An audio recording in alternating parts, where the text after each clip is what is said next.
301 and Title 46 Code of Federal Regulations, Part 4, to investigate the circumstances surrounding the implosion of the Titan with the loss of 5 lives on June 18, 2023, while conducting deep-sea operations in the vicinity of the RMS Titanic wreck site.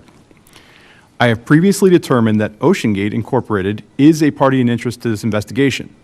OceanGate is represented by the law firm of Debevoise and Plimpton.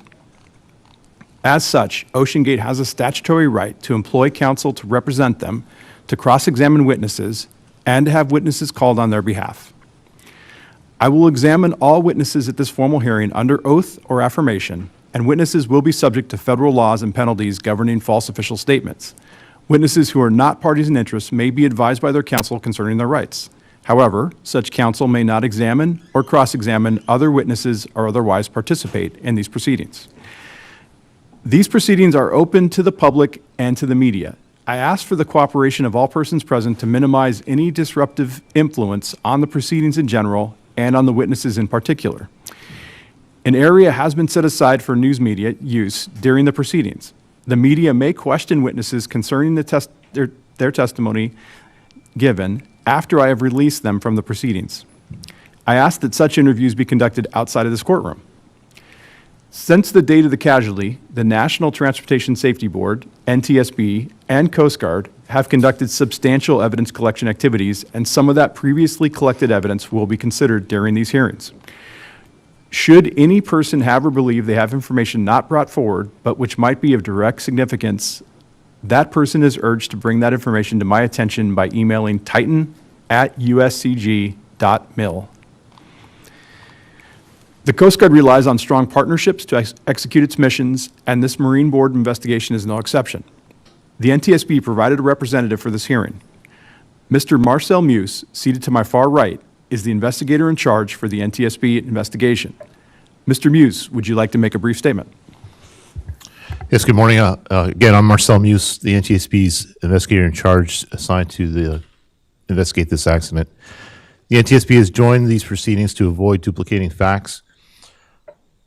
The NTSB, in the end, will produce its own report separate from the Coast Guard, determine a probable cause, which is required by law, and where appropriate, issue safety recommendations to prevent future accidents. Thank you. We will now call our first witness of the day, Mr. Fred Hagan, who was a mission specialist on a Titan expedition. Mr. Hagan, please come forward to the witness table, sir.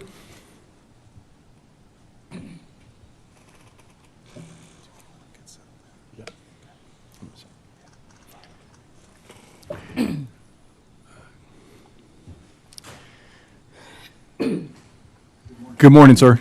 I realize we're starting a bit early. Would you like 10 minutes just to get settled and before we begin the proceedings? If I could have 5 minutes. Yes, sir. Well, we'll go into a brief recess and reconvene at 8:45. Thank you. So I'm not late, right?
This hearing is now back in session.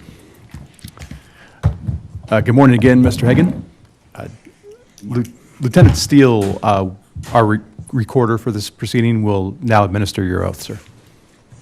Would you raise your right hand for me, please? Thank you. A false statement given to an agency of the United States is punishable by a fine and/or imprisonment under 18 U.S.C. 1001. Knowing this, do you solemnly swear that the testimony you're about to give will be the truth, the whole truth, and nothing but the truth? So help you God. Thank you. You may be seated.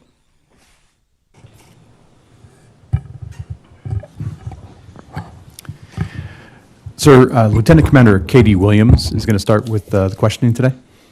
Okay. Good morning, Mr. Hagan. Good morning. Thank you for being here with us this morning. As we ask you questions, if you need a break, please let us know. All of my questions are related to your background and your experience as with OceanGate as a mission specialist. Before we begin, I will ask you to please refrain from using any acronyms. If you should use an acronym, I will stop you and ask for you to explain what the acronym means. Could you explain your background and work history before you became involved with OceanGate?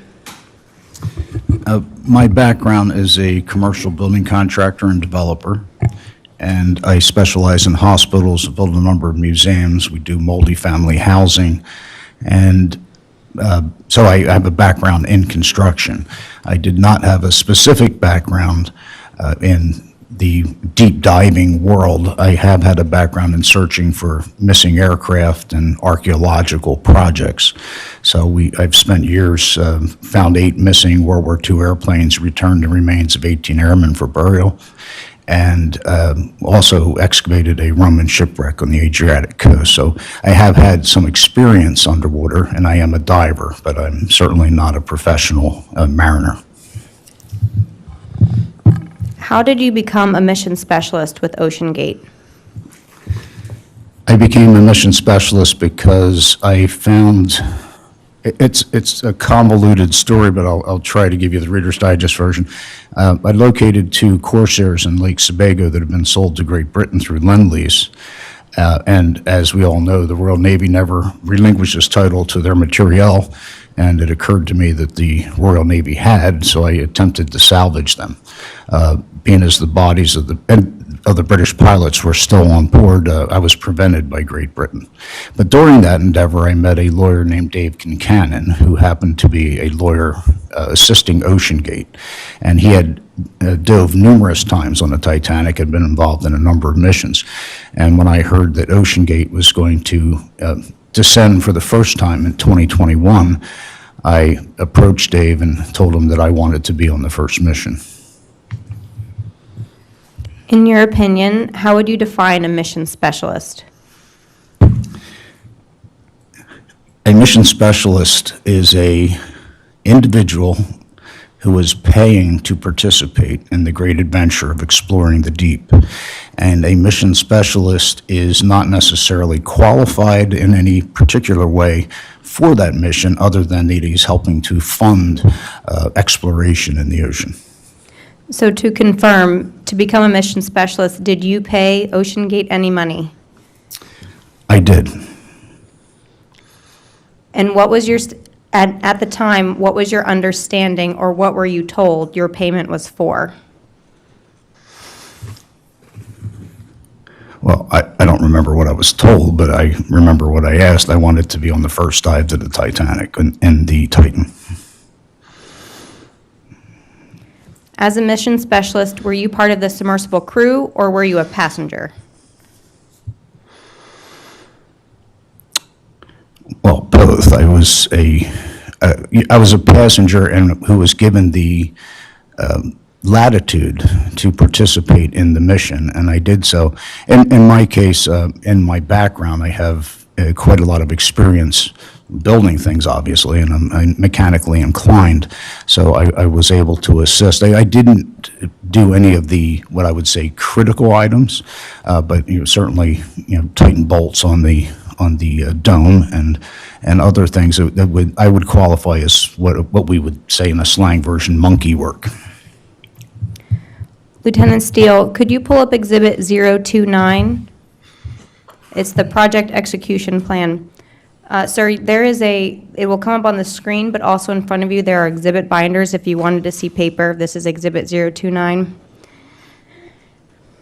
If you could scroll down to where it says Mission Specialists, and if it's possible, could you zoom into the specific tasks outlined? I'm sorry, say that again? I'm sorry, I was talking to Lieutenant Oh, Steele. okay. Mr. Hagan, were you involved in any of those tasks that are in bulleted form in front of you? Yes. Which ones? Well, they certainly did not want me communicating, so I didn't do that. I wasn't tracking. The menial tasks, cleaning inside, outside the sub, helping with the oil-filled housings, and other tasks as deemed appropriate. Did you receive any training from Ocean Gate for these tasks? I was always working with someone from Ocean Gate, so I was working at their express direction. I didn't receive outside training, it was more on-site training and guidance. But like I said, they were very menial tasks. Lieutenant Steele, you can take that exhibit down. And if you could pull up Coast Guard Exhibit 009, the Mission Specialist job description.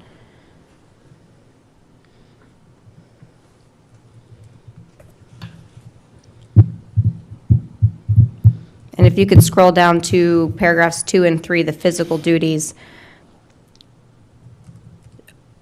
Mr. Hagan, are you familiar with this document? Or were you provided a similar document? Yes, I reckon, I don't know if it's this same document, but I recognize the verbiage. Were you asked about your color vision or your hearing prior to going on board with Ocean Gate? Yes, And were you given a duty during an emergency while on board? I have no recollection of that. Lieutenant Steele, if you could scroll down to the expedition duties.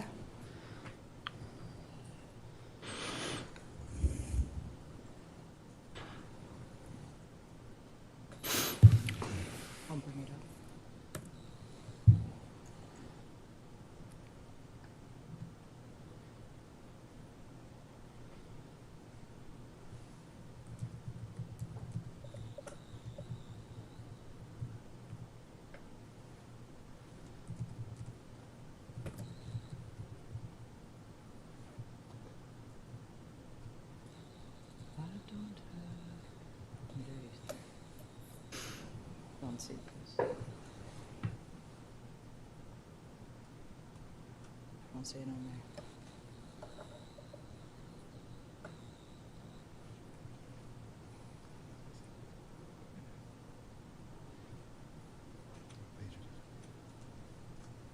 No, it's just page 3. There's like 4 pages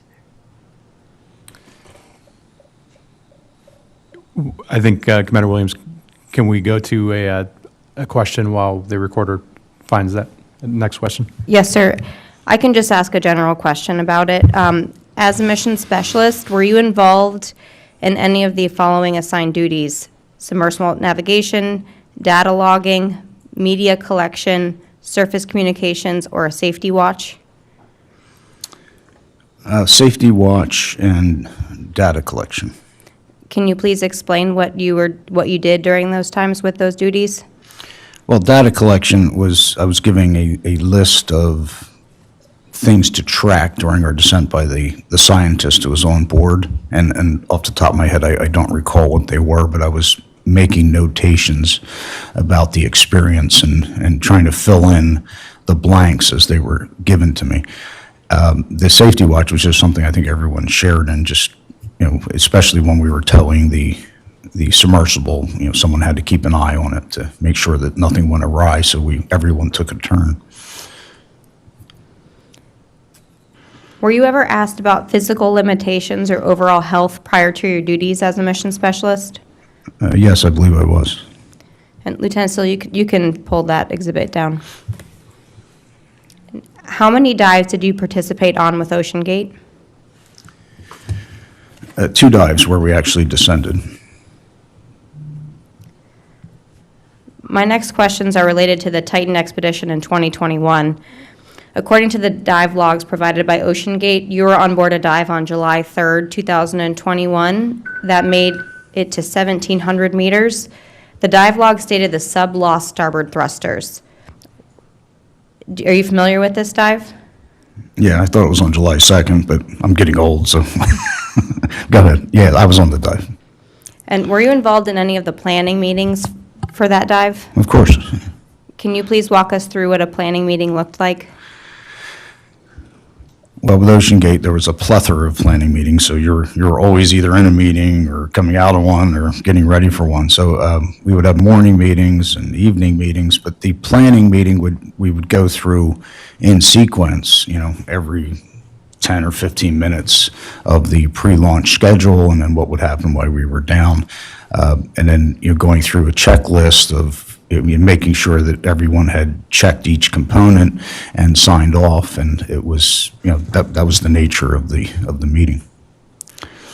And were you assigned any tasks for this specific dive?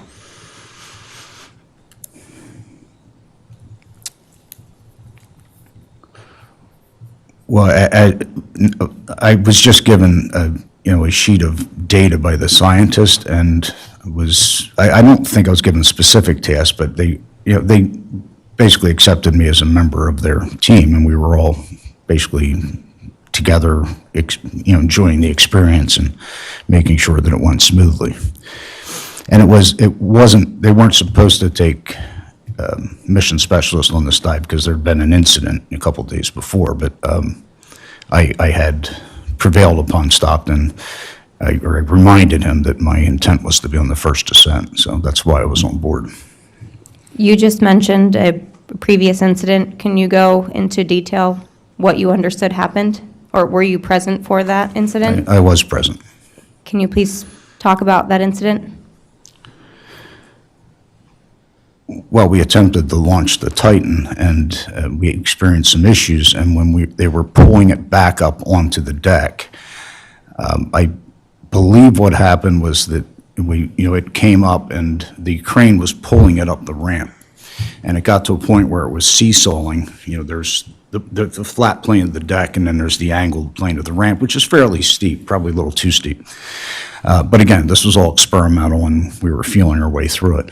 So it was teetering back and forth, and then the crane operator let it go a little bit too abruptly. And it slammed down on the deck with quite a bit of force. Now, the complicating factor was that a decision had been made to only install 4 of the 18 bolts in the 3,500-pound titanium dome. And that decision was made. I was there when the decision was made. I did not articulate any opinions one way or the other. But the thought was that once the ship went, or the Titan went to depth, that the pressure would be so intense that you didn't need any bolts. You wouldn't be able to pry it off with a jack. So they were trying to minimize the time it took to get the mission specialist out of the Titan after the mission ended. And that decision was made. The problem was no one anticipated that the platform was going to be dropped with such force. And you're also in the North Atlantic, so the ship's going up and down. There's a lot of factors that combine together. The force of the platform hitting the deck of the, was that the Horizon Arctic that you're? Yeah. The Horizon Arctic, it just basically sheared off several bolts, and they shot off like bullets. And as you know, the titanium dome fell off. Yes, thank you. Did you witness or did you notice any damage to the forward dome? No, there was no visible damage. It was obviously a very robust structure. It was just the connecting points that severed. Can you explain why you were allowed to dive when there weren't supposed to be any mission specialists on board? Well, when I say no one was supposed to, the original mandate was that, okay, we've had an incident, we're going to go down and not take any mission specialist. It wasn't like some legal reality, because this was all operating in an experimental environment. I reminded Stockton that it was my intent to be on the first dive, and that I was comfortable getting in and was willing to accept that risk. Going back to the dive on July 3rd, or around July 3rd, 2021, can you tell me about this dive and why the dive was aborted? Yes, I can. And you want me to do so, obviously. Yes, we went down, it was PH, Nargeolet, Stockton, Scott Griffith, and myself. So we were launched, and we, basically blew the air tanks and went down 30 meters, floated the Titan, and we began a descent. Now, you have to remember, this is literally the first descent to depth, other than practice, descents in other locales. So we realized very early on that we had weighted the Titan slightly off balance. And the original intent was to go down nose forward and kind of go down on a long gradual angle.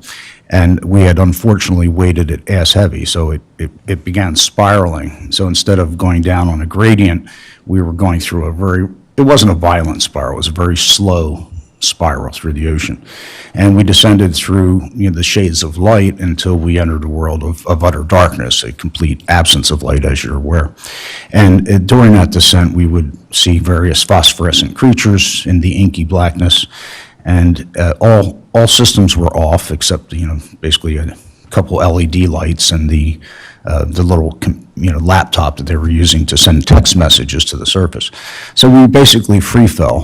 I believe it was for 2.5 hours. I don't recall the exact timeline, but it was a few hours. And because we were spiraling slowly through the void, we were off course, and we were caught in the currents, and we were in this kind of unusual attitude. So when we were approaching the bottom of the seabed, we received a text message, and again, communications were very erratic. We would lose comms, which was not unusual because of the different, climactic zones in the ocean. It was hard to get signals, but it would come in and out. But we received a text message that we were off course. So at that juncture, we were all discussing all these things together jointly. We decided to throw the thrusters on and correct our course and make our way towards what we believed was the bow. Now, you have to remember that the Titan only has a sonar that can go out about 100 yards. So when you're at the bottom, you're basically operating in the blind until you actually get within 100 yards of anything. So you could actually go down and completely miss the Titanic because it's such a vast area. So, but we were given a heading by the mothership, and we then threw on the port thruster, and when we fired the starboard thruster, it failed to activate. And as everyone in this board, I'm sure, is well aware, electronics, salt water, and extremely intense pressure, they're just not always well, they're not compatible at all. So the starboard thruster failed, and we realized that all we could do was spin around in circles, like making right turns. At this juncture, obviously we weren't going to be able to navigate to the Titanic, so the decision was made to jettison our weights. And there were a number of weights. There were the sandbags that were attached. There were also the pipe weights. And the pipe weights were released mechanically by rocking the Titan back and forth. And we dropped, I believe, 3 of the 4. The 4th one got stuck, so we couldn't get it off. So it took us probably 20 minutes before we actually saw a perceptible rate of ascent that, other than maybe just a couple feet. And then we began ascending, and again, these are just very approximate timelines because I don't exactly remember, but I think it was 3.5 hours to come up to the surface, but it was quite a while.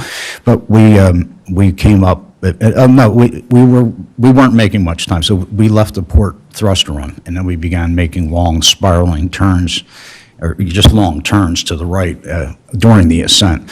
So I think we did speed up, so, and I don't remember how long it was. It seemed like a long time. But we got up and got back on the platform, and they filled the tanks. We came up, and then we had to tow it back to St. John for repairs. And the decision was made by Stockton not to put it back on the ship because of the damage that had been sustained on the previous time to take it on deck. So the decision was made to tow it at about 5 to 8 knots. Since you paid to go to the Titanic, did you get reimbursed since you didn't make it to the Titanic? No, I did not. I don't believe there was any provision to be reimbursed, but Stockton made it clear that if you did not get to the Titanic, you would get another opportunity. And, eventually, and I can't say I was overjoyed that I went that year and didn't get to the Titanic, but as it turned out, I went back the next year, so I had 2 expeditions basically for the price of one. And you have to remember that this was all in the service of an experimental vessel. Titan, or Stockton, was not necessarily fascinated by the Titanic. What he was trying to do was create a paradigm where he could take people and resources into the abyss, and the Titanic served as this iconic destination that people would pay to go to and help him perfect his technology. I mean, that's really what this was about. Did I answer your question? You did, thank you. Moving to the Titanic expedition in 2022, according to the dive logs provided by OceanGate, you completed a successful Titanic wreck site dive on the Titan on July 15th, 2022, which we labeled as Dive 80. Is that correct? That is correct.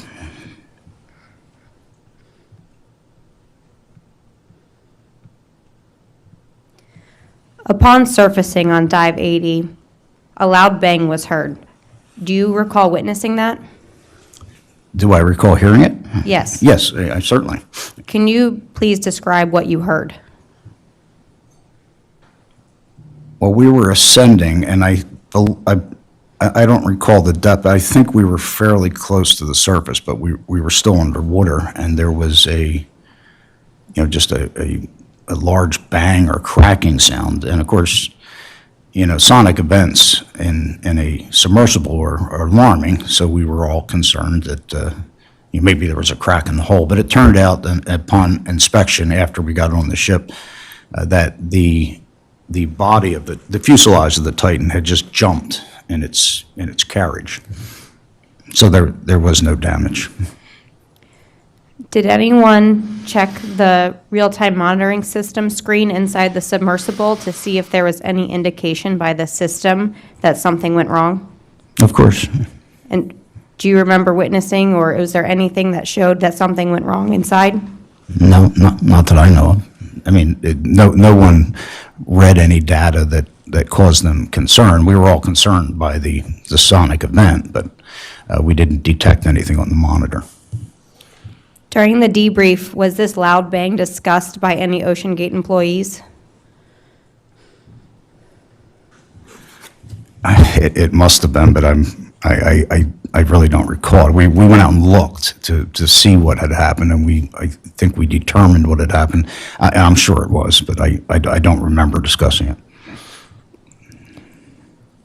Prior to what you were told for the reason for the loud bang, were there any discussions about the possibilities for the loud bang? Well, yeah, obviously the concern was that maybe the hull had cracked. Do you know what investigation was done into the cause of the bang? What specifically was looked at? Well, we physically determined that the fuselage had jumped in the carriage, so that was the logical inference, and there was no sign. I believe at some point, I was not present for the inspection, but I believe the fairings were removed and the hull was inspected, but we had already we had determined to reasonable degree of satisfaction that the hull had jumped in the carriage. And did anyone ever present to you the real-time monitoring system data that was taken off afterwards? No, in fairness to OceanGate, I wouldn't have had any clue what I was looking at anyway. At the time, did you have concerns about the noise? Well, yeah, you're in a submersible and there's a loud bang. You would have to be brain dead not to be somewhat concerned. When they told you what the reason was, were your concerns, were you no longer concerned? I was satisfied by the explanation. Do you know if anybody else on board voiced concerns about the noise you heard? On board the Titan? The Titan or the Horizon Arctic or any OceanGate employees? Oh, I remember it was widely discussed, and so there was a level of concern. I wasn't all that concerned myself. I'd finished my dive, so it wasn't, I wasn't really that focused on it. So I apologize. I probably wasn't paying that much attention. Would you have felt safe going down to depth again after that loud bang? Well, that's an interesting question. Anyone that felt safe going to depths in the Titan was deluded or delusional. I mean, it was an experimental vessel. It was clear that it was dangerous. And anyone that wanted to go was either delusional if they thought it wasn't dangerous, or they were just embracing the sense of risk. I mean, it's kind of like jumping out of an airplane. I mean, you don't do it because it's safe. You do it because it's an adrenaline rush. And yeah, I would have gone back down again. I mean, that we weren't going down in search of safety. We were going down in search of adventure and exploration. What was your overall impression of the safety culture at OceanGate?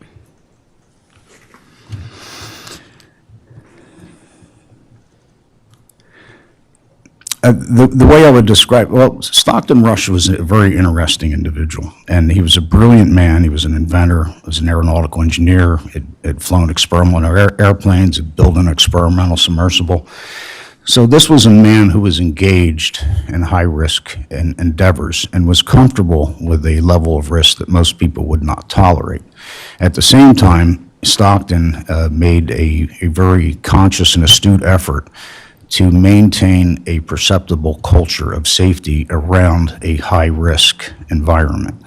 And by that, I mean that, there was a very detailed set of steps taken to abort a dive, for instance. We had, what we call anomalies, which were seemingly minor events that had no real significant bearing, but if just some little issue that popped up. If there were a certain number of anomalies, it constituted a strike, or if there was a major, something that you would consider more major impact, that could constitute a strike on its own. If you got the 3 strikes, they aborted the dive.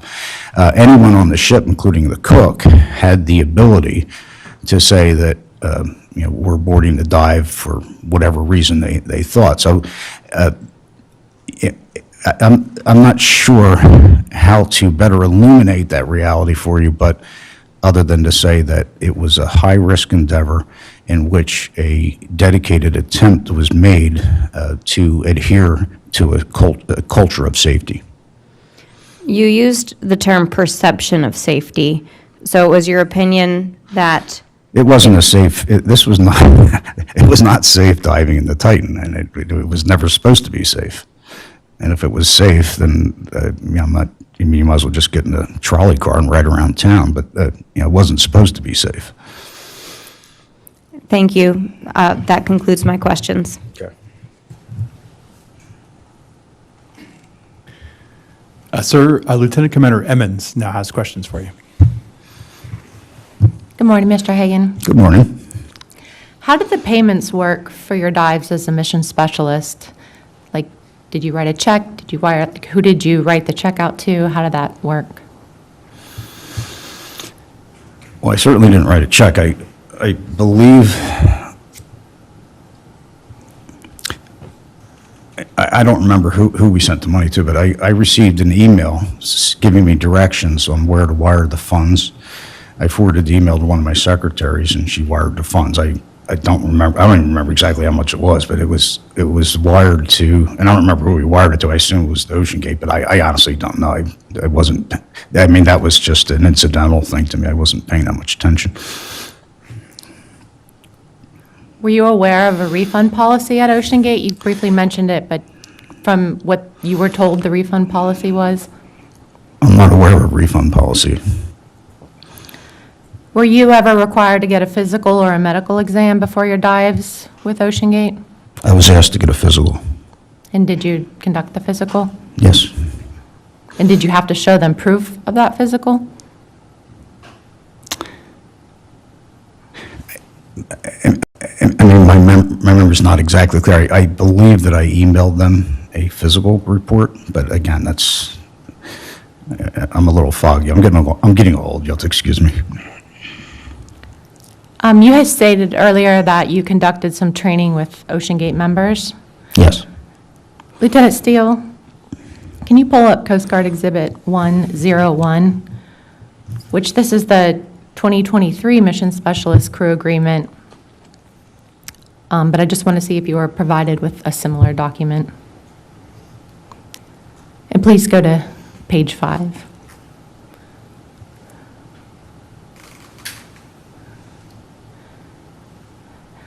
Were you ever provided a similar document? We can scroll to the top so you can read the title if it looks familiar, but it's basically a crew agreement that they sent to the mission specialists. I'm sure it looks familiar, but I probably just gave it a cursory review. And you're on page 5.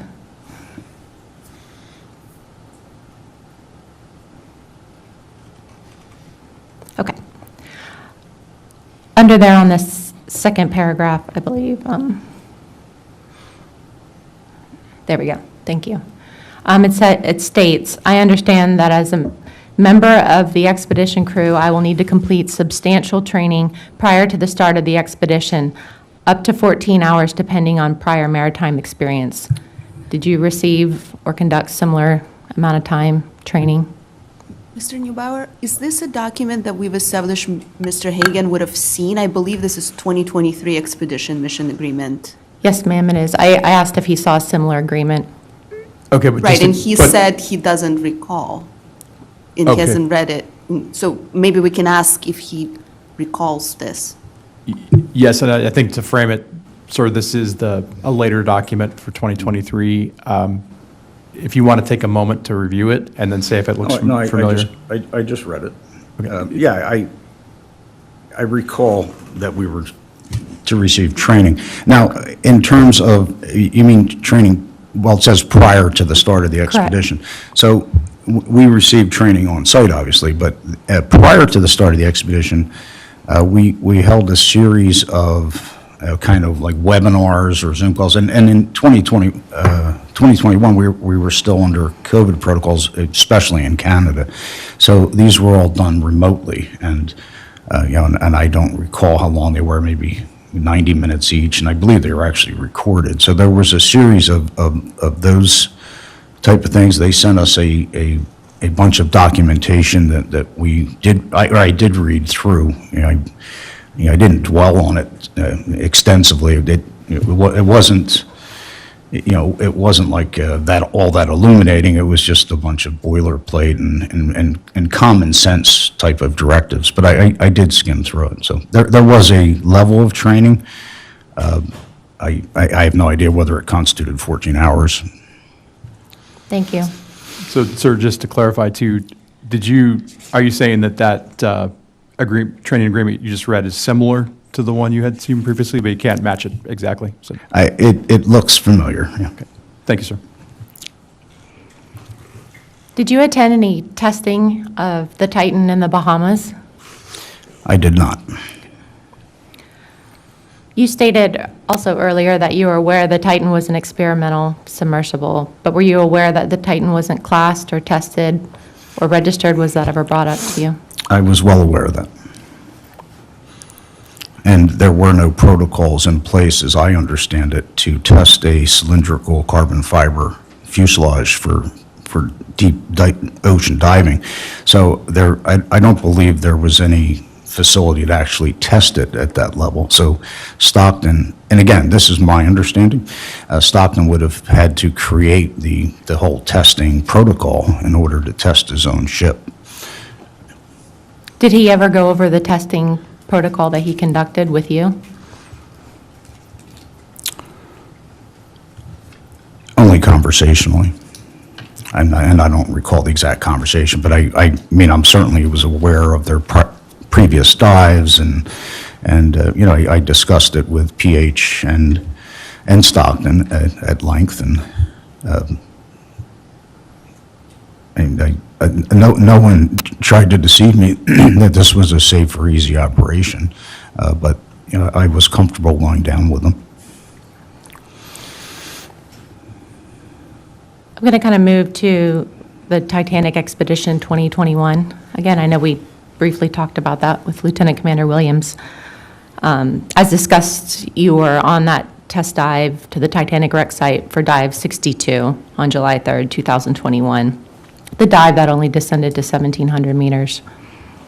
When did you pay to be a part of that dive? What year?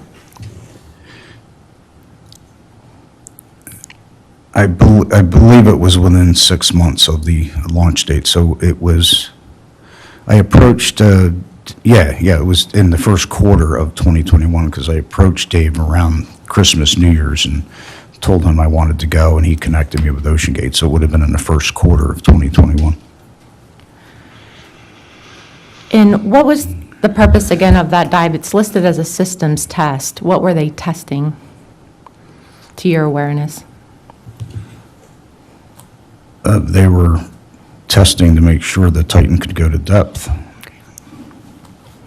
Lieutenant Steele, can you pull up Coast Guard Exhibit 052, which is the dive log and maintenance log, and go to page 2? This is kind of hard to read, but we'll try to zoom in to dive 62.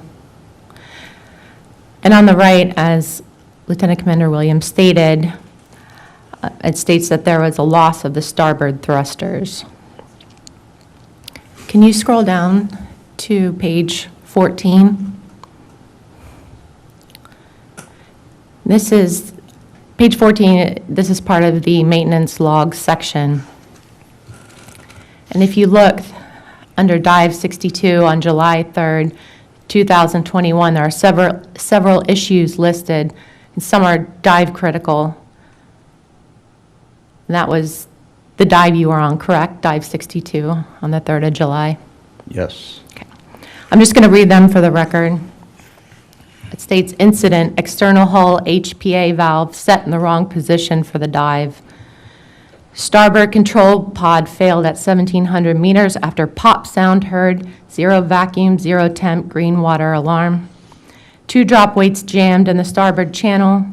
Number 1 and number 3 acoustic sensors have extreme and unusual events, thousands of hits with 5,000 to 6,000 levels only. All other sensors appear normal. Dome hinge retention plate bent, DVL intermittent, external lights flickering and drawing 14 amps, pan and tilt not functional, port battery will not turn on, rear axis camera mount broken, and sub comes off the platform in a rough launch. Were you aware of all these incidents during your dive or after your dive? Well, I had forgotten that they had an acoustic event down below, but yeah, that does ring a bell now that I'm looking at it. So I'll ask you to go into that acoustic event, but I'm going to ask Lieutenant Steele to keep this up on the screen and have you go through these from your point of view as a passenger when you're inside the submersible. Can you kind of take us through these incidents and what they look like to you from inside the submersible? You had already talked about the thrusters. Yeah. Well, and I talked about the weights being jammed. Mm-hmm. We couldn't get them off. The acoustic sensors, yeah, and now that I'm looking at it, I do recall, I mean, they were all discussing everything that was happening in a group setting. I didn't necessarily understand the nomenclature they were referring to, but I recall concerns with the acoustic sensor at depth. And the dome hinge retention plate, and I don't recall that. The DVL intermittent, I don't recall. The external lights flickering, yeah, I remember that. The pan and tilt, yeah, we had issues with that. We had issues with the battery. And no, that was the other mission. We had issues with the scrubber, but I think that was 2022. I don't remember the camera being broken. And the rough launch we talked about. Yeah, and I mean, I recall most of those. Did any of that cause you any concern while you were inside the submersible at the time? Well, there wasn't anything I could do about it. I mean, we just had to get back to the surface. And I wasn't unduly, there was a level of concern. I just figured we'd sort it out and return to the surface. How did the acoustic sensors and the monitoring, was there like a screen inside that they pulled up? Like, what did that look like? I believe it was on the laptop screen, but again, I didn't understand what I was looking at. So, to ask me to explain what they were talking about, it was all over my head. I knew that they were monitoring the whole, but I believe it was on a laptop or an iPad or something. Yesterday, we heard witness testimony from another mission specialist. They described the hull to be very quiet on dives. Was that your experience as well? Generally. The pop sound that's listed there on the second item, did you hear that sound? Yeah, we've had a couple, pop. The one up top was the loud and alarming one, but yeah, there were a couple noises. And this, just to differentiate, that was on dive 80, but this was on dive 62. Was there another? It says that 1,700 milliliter pop sound. I don't recall any loud sounds on 62. No, it was the only loud one was on the 2022 mission. Okay, thank you. You can take that down, Lieutenant Steele. Thank you. Did any employees of OceanGate or past employees ever bring up safety concerns to you? Safety concerns regards the operation of the Titan. The operation or the construction of the Titan?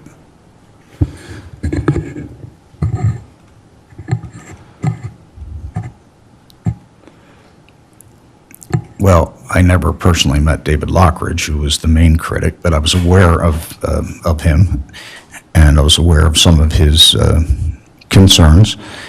I don't recall specifically talking to OceanGate employees that had concerns that were expressed to me in any really coherent fashion. I mean, there were always general discussions, about the safety of the ship and making it a safer environment. But I think what you're asking is, did somebody tell me that it wasn't structurally intact and I shouldn't get in it? And that never happened. How were you made aware of the concerns from Mr. Lockridge? I believe David Kincannon filled me in on that reality. He knew David, and he knew of the past issues. Can you kind of go through that conversation with Mr. Kincannon about that? I don't recall the exact context of the conversation. It was just a conversation about the evolution of the Titan, and I don't even remember when that conversation was. But yeah, I do remember talking about his concerns, and also one of the elements of that discussion was that most of the concerns that were articulated by that group of people that wrote the letter, that was a previous iteration of the Titan. And some of those concerns had been addressed in the construction of the Titan that I was on.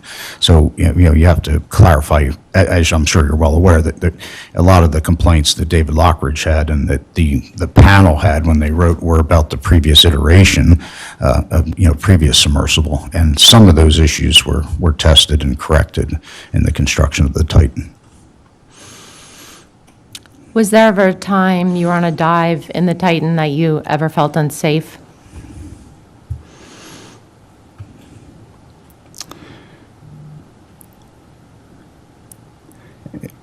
And that goes back to the original mandate. I mean, it wasn't supposed to be safe. It was supposed to be a thrilling adventure. In a broad sense, I didn't feel completely safe at any time, but I never felt personally that I was.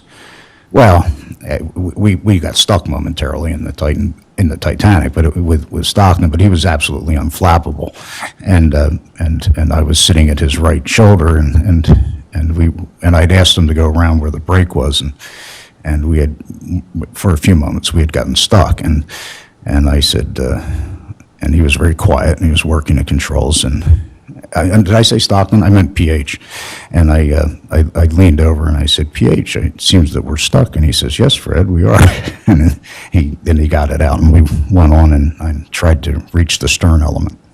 So yeah, and that moment, I don't think.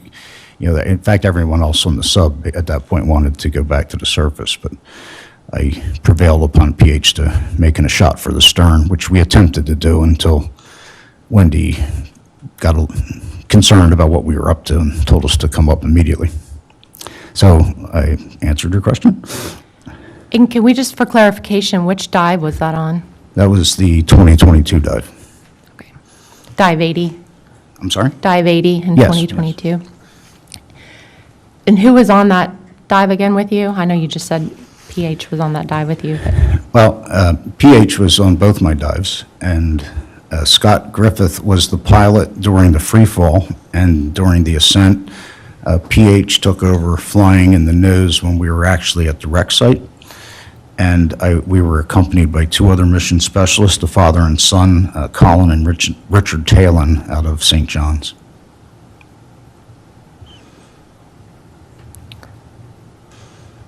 can you kind of tell us about your relationship with Mr. Rush? What was that like?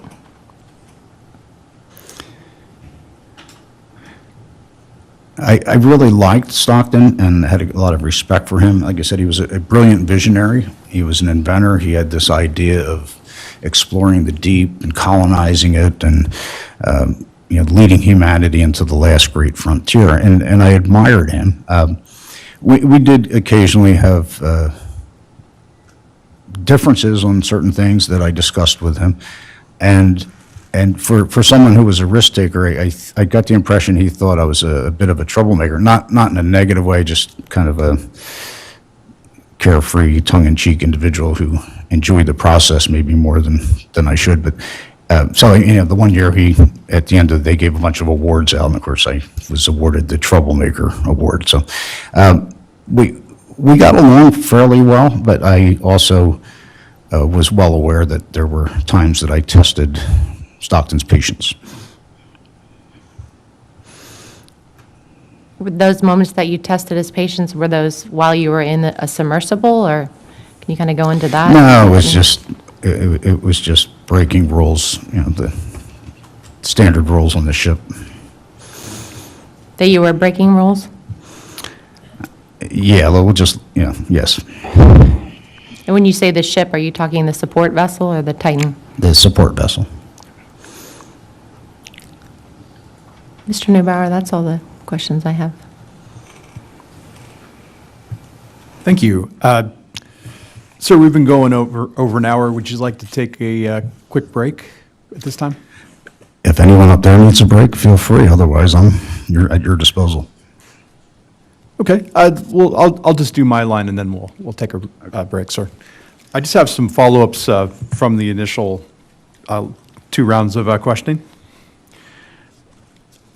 First, going back to the incident involving the dome, sir, did you observe the incident as the dome fell off? Yes, I did. Do you recall which side of the dome was on the deck of the vessel? The outside. And did the dome slide down the ramp? A short distance, and I got stuck. I actually have a picture of it on my phone. Yes, sir. I'd like to get that after the proceedings to the board, if you don't mind. Sure. And the picture you have, is it of the dome stuck on the ramp? Yes, I was on deck, or, I was on board when it blew off, but then afterwards I got out in the, the little Zodiac, and I took a picture from the Zodiac, and it's looking right up the ramp, and you see the dome laying on the ramp. And sir, just to clarify, it was, I think you said face down, it wasn't on the ring side, but on the front of the dome? It was the exterior of the dome, yeah. It fell forward, and it bounced and got stuck. I mean, it weighed 3,500 pounds. It wasn't easy to move, so Yes, sir. it didn't flop around. How did they recover that? Do you remember? I believe they had a crane on board, so they basically rigged it and lifted it up and reset it. And then that's why the next dive was supposed to be basically a test to make sure that everything worked, and I insisted on going. And along that line, sir, who made the call that you shouldn't go on the dive? Well, they allowed me on the dive. I'm not sure I follow your question. I'm sorry, I'll rephrase. Who made the initial call that you shouldn't, as a mission specialist, be part of that dive? Well, Stockton, I think, made a very logical decision that they should do it with their inner team, and and PH wasn't going to be left out of that, and Scott was the co-pilot, so that was the team that was going to descend, and I prevailed upon him to let me participate. In your opinion, was Mr. Rush the final authority for safety issues? In my opinion, yes.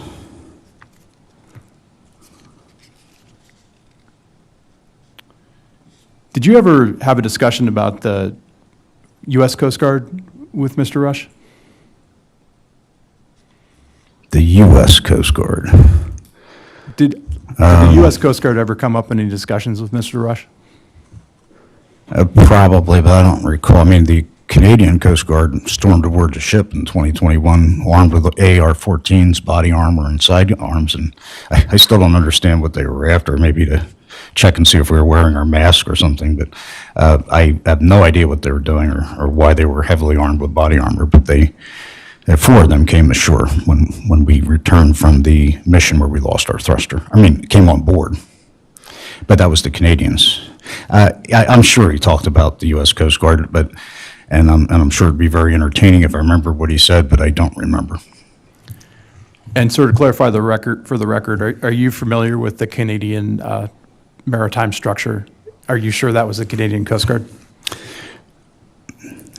No, I'm not familiar with their structure, but I would assume that if they had body armor and AR-15s, they were a fairly significant element. So just for the record, the Canadian Coast Guard is a civilian force that is just search and rescue, and so that it's probably another Canadian authority. It very well may be.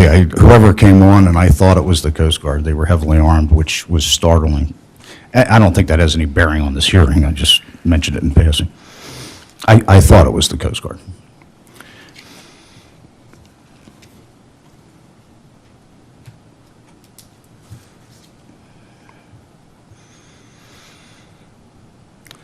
Sir, going back to Dive 80, you mentioned that the Titan was entangled for a short period of time. Is that correct? That is correct. Do you remember what the Titan was entangled with? Yes, for my own reasons, I wanted to investigate. The ship broke in half, and normally everybody wants to see the iconic bow shot or the recognizable components, which I wanted to see as well. And we kind of descended a little bit into the grand staircase because the skylight was gone, and so we saw all the normal iconic sites, and I wanted to investigate the area of the rupture, and I asked PH to get back. And of course, there's a lot of current swirling around, and when we briefly got stuck, it was just like pipes and things, and PH very quickly, when I say stuck, we weren't stuck. I doubt if it was more than a minute or two. And we were definitely stuck, yeah. And just to clarify, the Titan was entangled with the wreckage of the Titanic. Would that be accurate? Yes.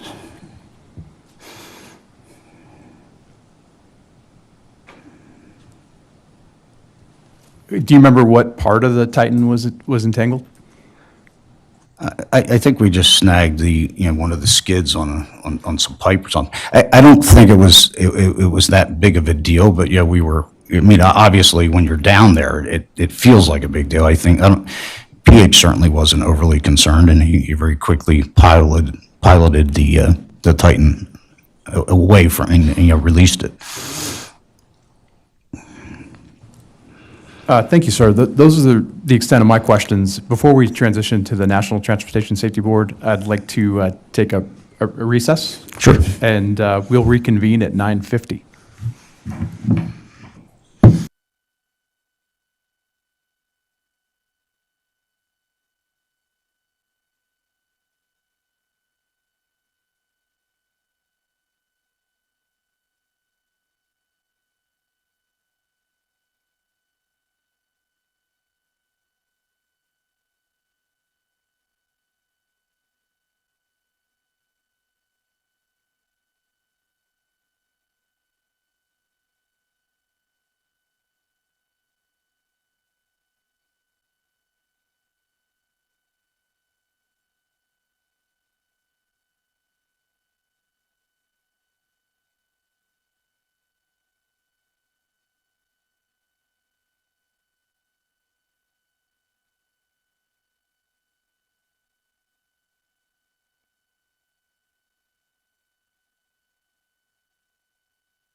This hearing is now back in session.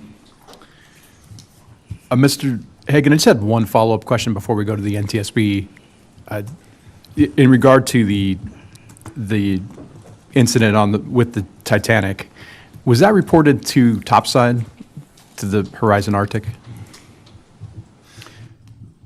You mean when we got stuck? Yes, sir.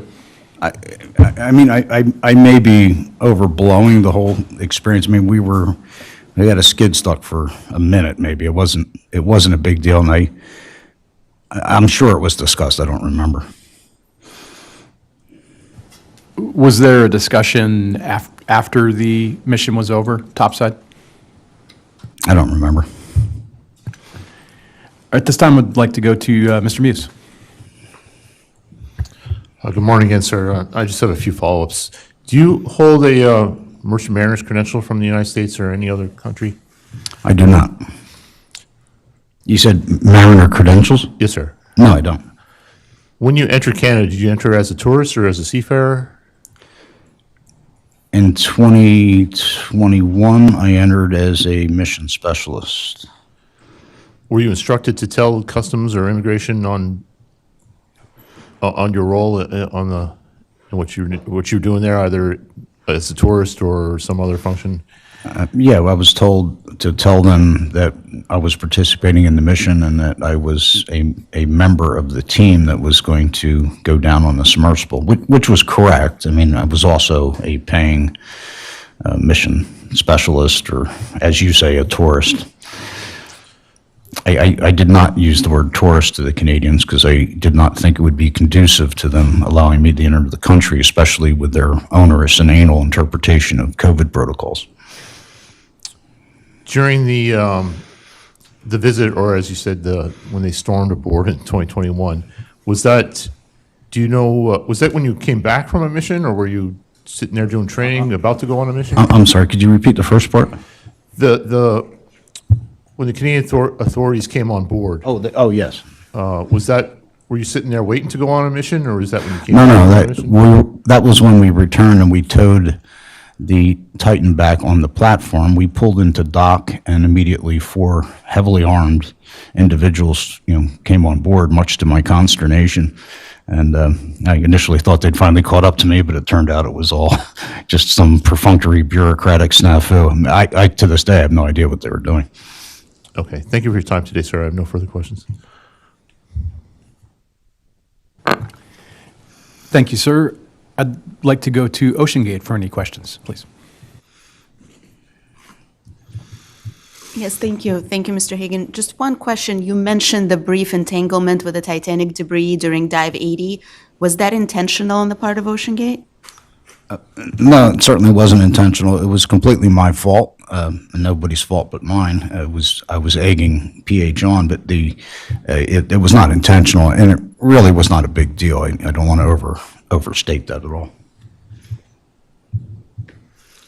That's it. Thank you. Mr. Fawcett, I understand you have a follow-up question? Yes, sir. Thank you for being here today. My name is Keith Fawcett. So I just want to go back to Dive 80. Who made the final determination on the cause of the loud noise that was observed when the Titan reached the surface?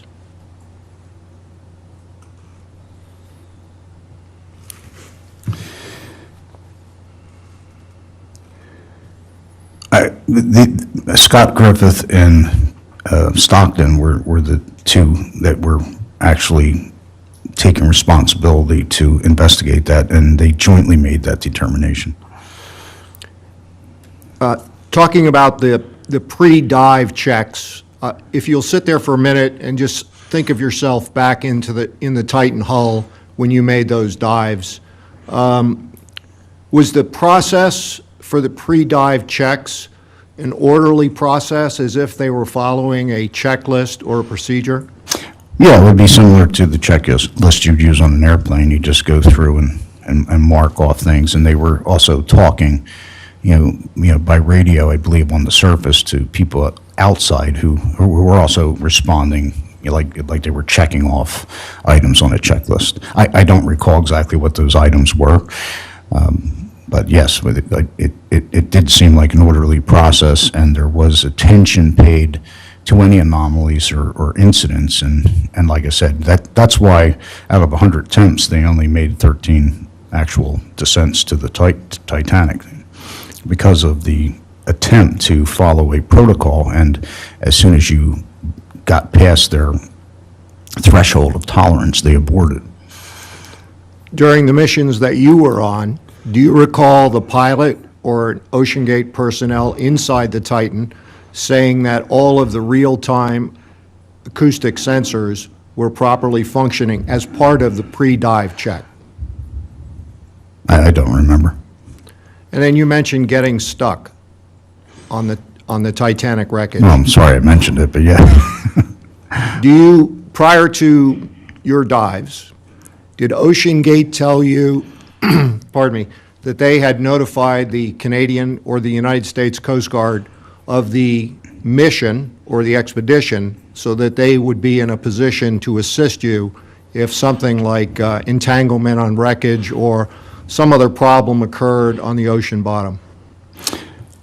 No, but I did have clear conversations with at least PH and probably others. The conversation as related to me was that there are few assets on Earth capable of getting to depth, and that if something went wrong, that we were all going to die, and PH related that repeatedly. That was a common conversational thread, I think, on board, was that there were limited assets. They probably could not be organized logistically and scrambled in time to save anyone if something went wrong. And that was the paradigm that we had to be comfortable with. Did OceanGate ever tell you that they had notified potential contractors or other submersible operators of the expedition so that they would be ready in the event there was a problem in the vessel, the Titan was on the ocean bottom? I don't recall that. Thank you, sir. That's all I have, sir.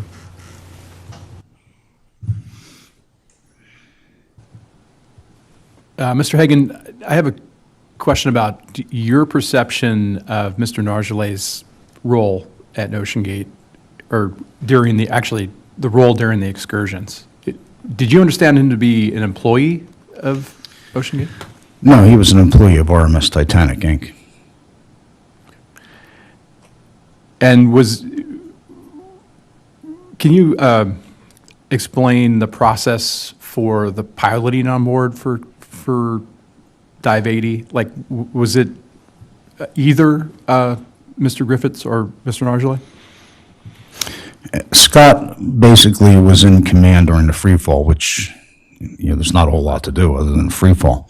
When we got near the bottom, they moved the controller into the nose, and Scott was flying by referencing an onboard camera, an external camera. PH took over and did the visual flying by the wreck site. And I believe everyone was aware that PH was not an employee of OceanGate. He was there as an expert. He was, his nickname was Mr. Titanic, and he was just this warm, vital, extremely likable guy that you couldn't help but feel comfortable with, regardless of who you were. And he was a wonderful addition to the team. But when I say he wasn't an employee, I think everyone also viewed him as an integral part of the OceanGate team. And was part of that to provide kind of a narration as a guide? Oh, yeah, he would definitely, PH was definitely a draw, and he was such a wonderful human being that, he just added, a special element to any mission that you were on with him. And even on board ship, he just he made it a pleasure, to endure even the most mundane experiences. Understand. At this time, are there any final questions for Mr. Hagan?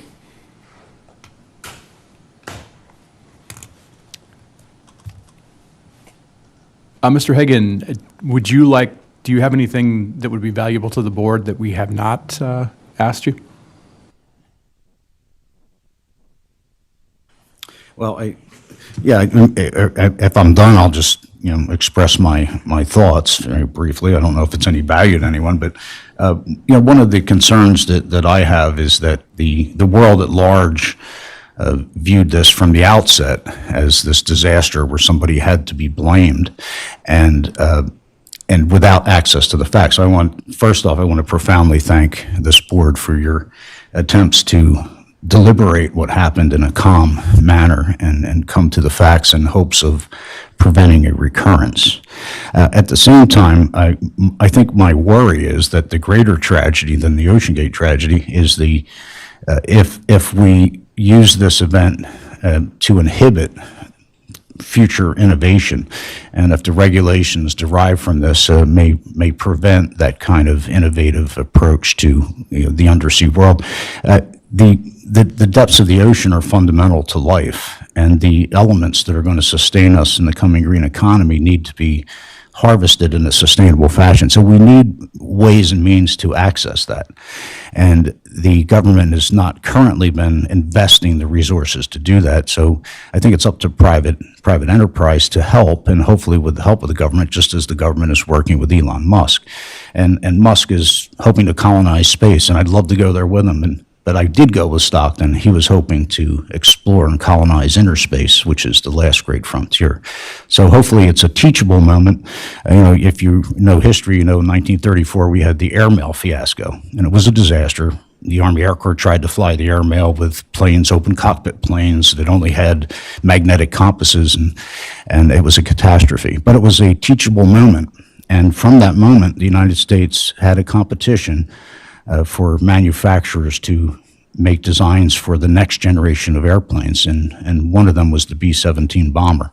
So the only reason that we were even somewhat prepared for World War II evolved from that teachable moment. And I'd like to think that this is a teachable moment, and my hope is that, if nothing else, the government and private enterprise team together as they have with Elon Musk in space, because inner space and the depths of the ocean are much more important in the short term than outer space. So it's critical, and I thank you all for your time.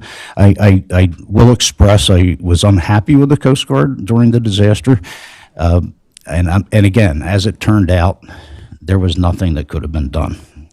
But in the moment, those of us who knew and loved the people on board, we wanted every effort made to save them.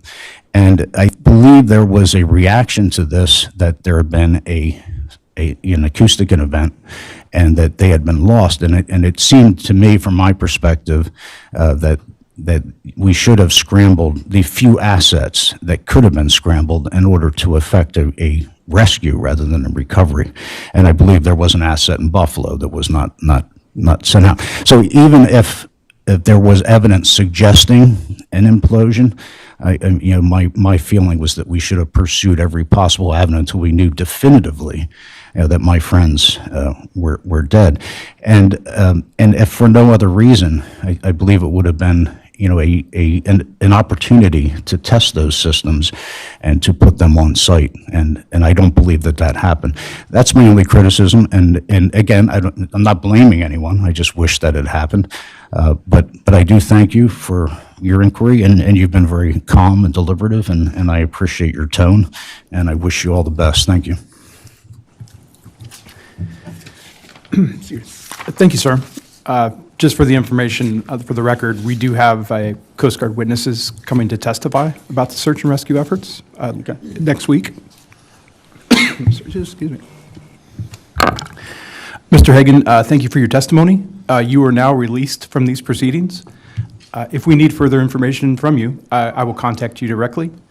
If you need further information about this hearing, you may contact our recorder, Lieutenant Kelly Steele. At this time, the hearing will recess and reconvene at 10:20. Thank you very much.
This hearing is now back in session.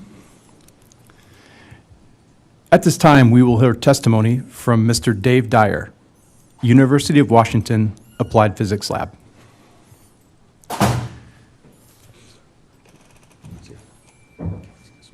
Okay. Mr. Dyer? Yes. The recorder will now administer the oath. Okay. Good morning, sir. Could you please stand and raise your right hand for me? A false statement given to an agency of the United States is punishable by fine and/or imprisonment under 18 U.S.C. 1001. Knowing this, do you solemnly swear that the testimony that you're about to provide will be the truth, the whole truth, and nothing but the truth? So help you God. Yes. Thank you. You may be seated. Thank you.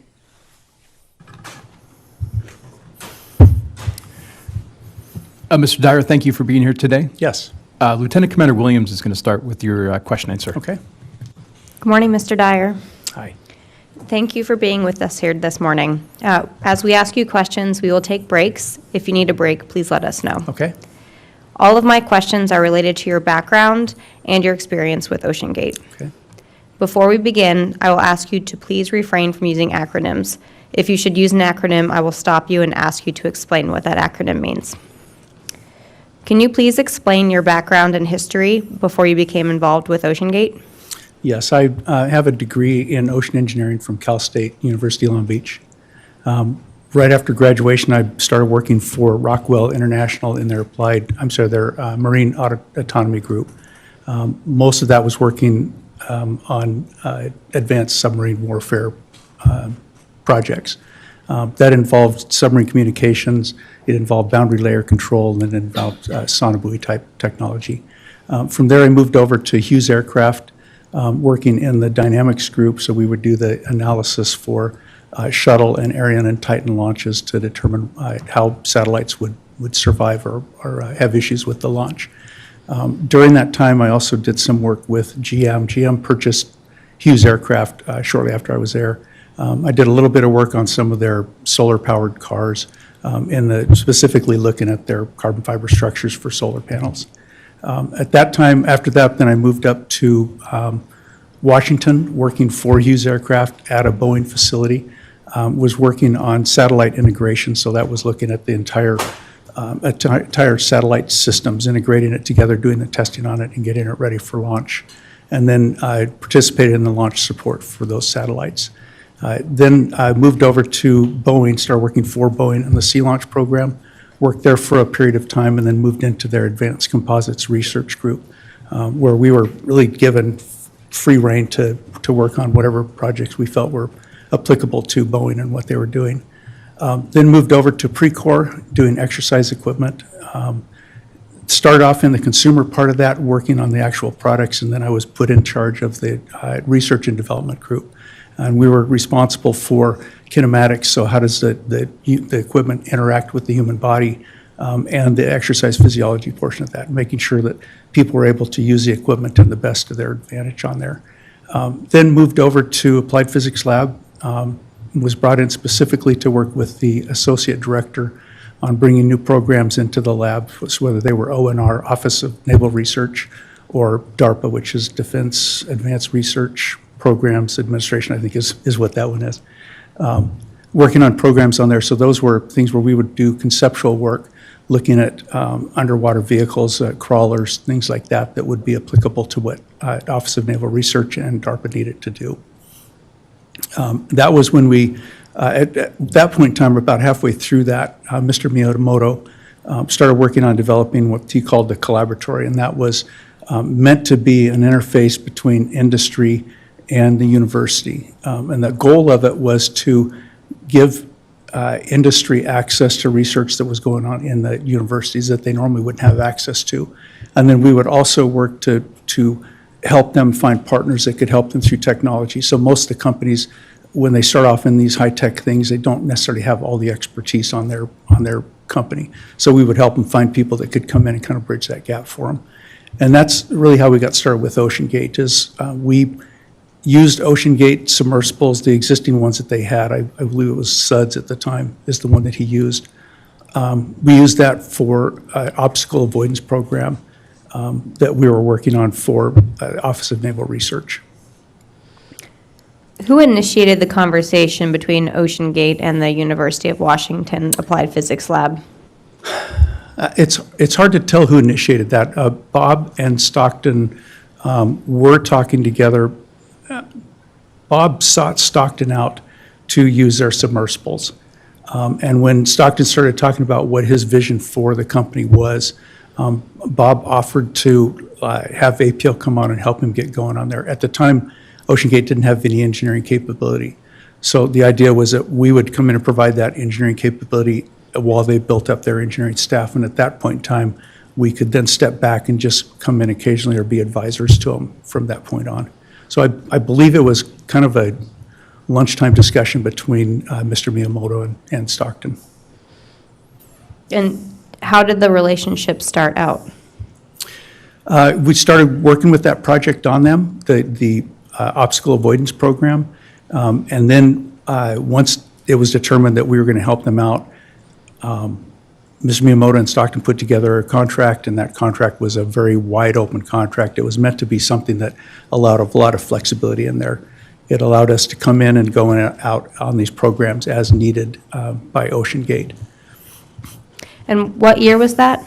That was about 2012, 2013.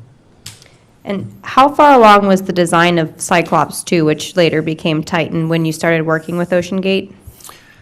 Cyclops, we started working with Cyclops 1. Once Cyclops 1 was working, we started working on Cyclops 2. So when we started that contract with them, Cyclops 2 was on the books. It was just something that was to be worked, but we had not started off on Cyclops 2 right off the bat.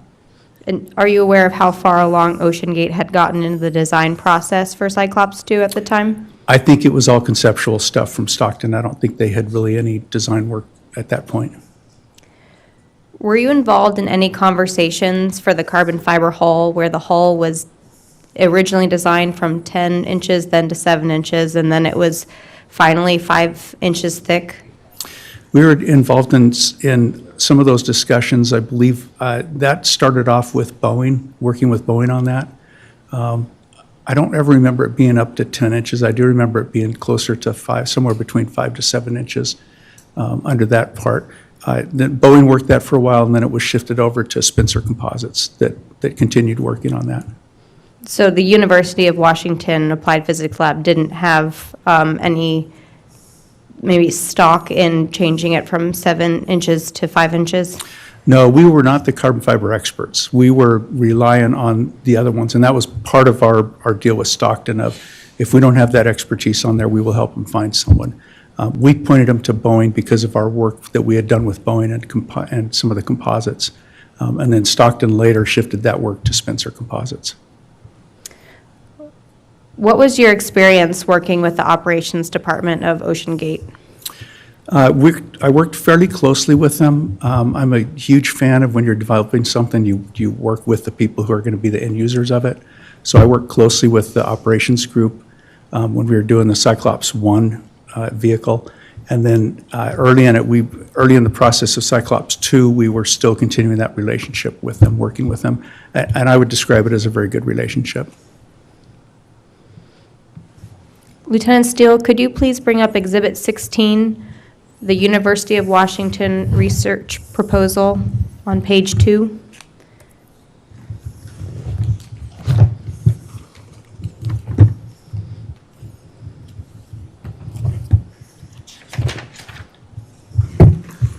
Mr. Dyer, are you familiar with this document? Yes.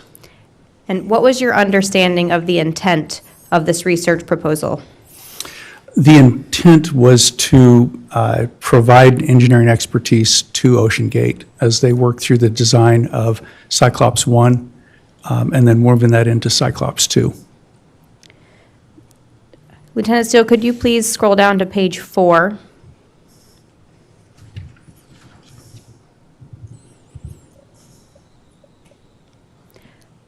I'd like to draw your attention, can you scroll up just a little bit? Up.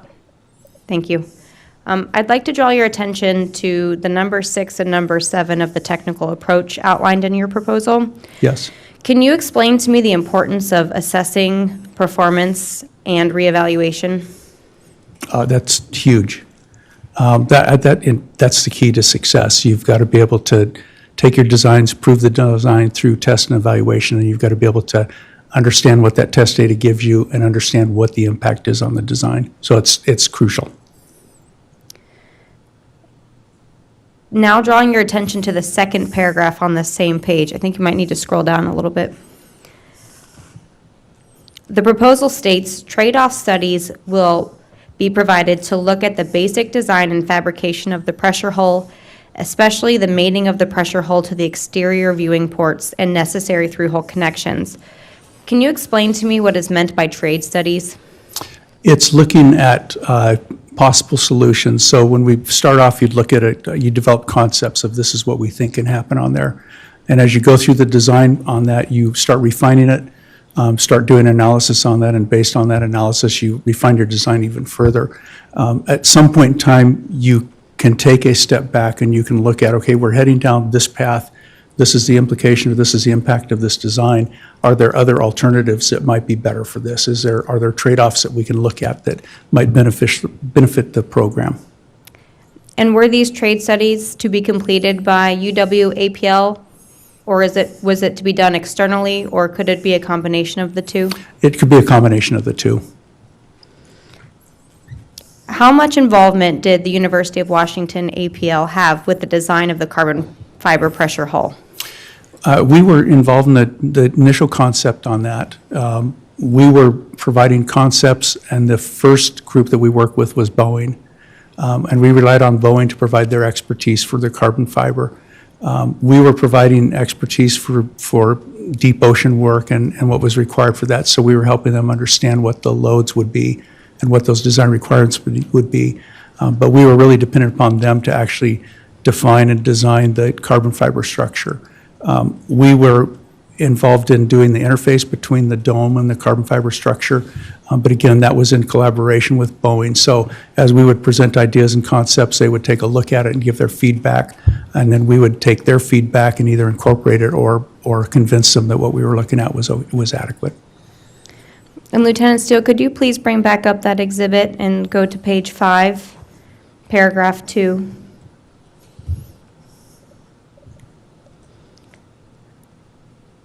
At the end of paragraph 2, it states, testing of the pressure hull will initially be conducted without humans and then turned over to OceanGate for final safety approval and testing. Was the initial thought that UW-APL would test the full-scale pressure hull? No, we didn't have the capability of doing that. If when they got to that point, if they needed our expertise or help in that, we were going to provide that expertise or that help in it. But we don't have the capacity to do the full scale. At the time, did OceanGate agree to the initial testing that it should be unmanned? Yes. And what is the importance of conducting unmanned testing? Especially something where you're pushing the envelope on technology. You're making changes that are not something that the industry necessarily is used to. You want to test that without human life involvement in that. You want to make that as safe as possible. So it'd be crucial to do those initial tests without a human involved. Would you consider one unmanned dive to be sufficient before putting people on board? No, I wouldn't. In your experience, do you have an approximate amount of unmanned dives that would be appropriate? I don't know if I could give you a number. It would be something where we would look at the data after each test and see what the data is doing, see if it's repeatable. Are you seeing change from dive to dive? And that would be the key for me for making a decision on how many you would need to do. Lieutenant Steele, could you bring up Exhibit CG0?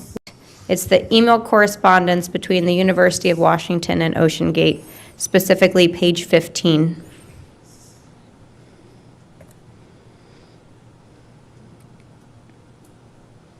Could you scroll down a little? Thank you. In that correspondence, the University of Washington states, to complete items 1 and 2, I will need some level of test data to ensure my FEA, finite element analysis, model adequately represents the carbon fiber hull stiffness and interface boundary conditions. Mr. Dyer, in your experience, what type of test data would be required? Sorry, stand by for a moment. You said that this is an email from APL. I just want to confirm, does Mr. Dyer recall this email? Is this his email? Because no names appear. Yes, thank on you. what he's looking at. I think it's the first question. Mr. Dyer, do you recognize this email? I recognize the content. I don't know if I could say I recognize word for word, but I do recognize the content, yes. And are you familiar who it was to and who it was from?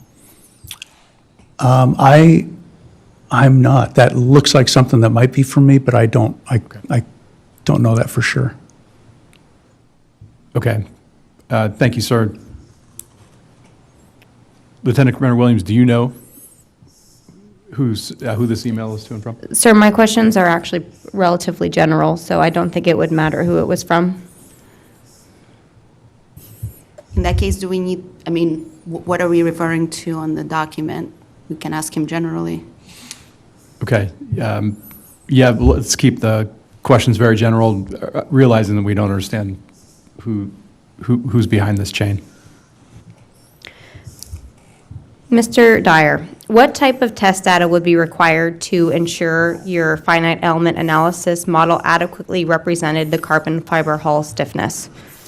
Typically, when we look at the finite element analysis versus hardware, we look at strain data, we'll look at accelerations if they're appropriate, and we will look at the pressure chamber data as well. So as the pressure is applied to it, are you seeing changes in that profile as it goes down, unexpected changes in there, or does it look like the pressure hull is reacting according to what you thought it was going to react to? In your experience, is this a required engineering practice when developing a new design? Absolutely. And do you know if any test data was ever received from OceanGate? The first test that I recall them doing was a scale hull test of a carbon fiber hull. It was I don't remember the scale, but it was a relatively small pressure vessel. That had strain gauges in it. That one failed prematurely. It failed before it reached the design depth on there. And I believe that data was provided to either Spencer or Boeing. I don't remember who it was that laid that hull up. Whoever laid the hull up, it was provided to them. And then the second or follow-on test, that one included accelerometers for the acoustic emissions system in there. That was data, that was about the time we were phasing out of there, and I don't recall ever seeing the data from that. I know that the data was collected, but I don't recall seeing that data. Thank you. Commander Williams, we've confirmed that email, Mr. Dyer, was from you to Okay. Mr. Nissen. Okay, thank you. We understand that after the design aspects of Titan were absorbed in-house by OceanGate, the University of Washington Applied Physics Lab was still utilized for pressure testing. As we understand it, there were third-scale model testing and component testing completed at University of Washington Applied Physics Lab. Is that correct? That's my understanding. The last test that we were actively involved in was that scale model that failed. The rest of those were tests that OceanGate did on their own without us necessarily being involved in that. Were you involved in any of the third-scale model testing? Just the first two cylindrical models, the ones that failed prematurely. Yes, we were involved in those. What was your experience during these tests? The first one, the data was collected and provided to, and again, I don't remember if it was Spencer or to Boeing, but the data was provided to the group that did the analysis on that. They built a second one because of that failure. The second one had carbon fiber end domes on there because that was one of the goals that OceanGate wanted to try and see if they could achieve. That was another one that failed. And again, that data was provided to the company that did that layup, and I believe that one, I'm almost for sure that one was done by Spencer because of the dome portion of it. We didn't see the data on any of those that I can recall. When you say it failed, can you explain what you mean by failed? The first one collapsed. It was a catastrophic failure. The second one was also a catastrophic failure, but I believe it was the domes that failed as opposed to the cylindrical section. Were you involved in conversations after those failures with how to make design improvements? No. In your experience, would you recommend constructing a full-scale hull if there was not a successful third-scale model test? Yes, I actually would have recommended to continue with the third scale until you had a success before you did the full scale for cost purposes. Switching subjects now to the real-time monitoring system. Were you involved in the real-time monitoring system? We spoke to Boeing about that. They were the group that had the experience with that system. We asked Boeing if they would provide that system or put that into one of the third scale models so that we could take a look at that and see how that would benefit the program. So we were involved in getting that set up, and we worked with Boeing to get that installed into the system. I was there during that test, and I saw the data being collected on there. But again, we did not get that data. That was something that was between Boeing and OceanGate.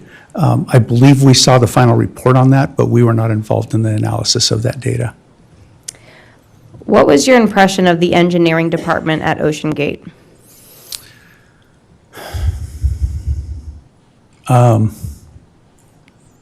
It was a tough group to work with. They had a different mindset on how to proceed with the program than we did.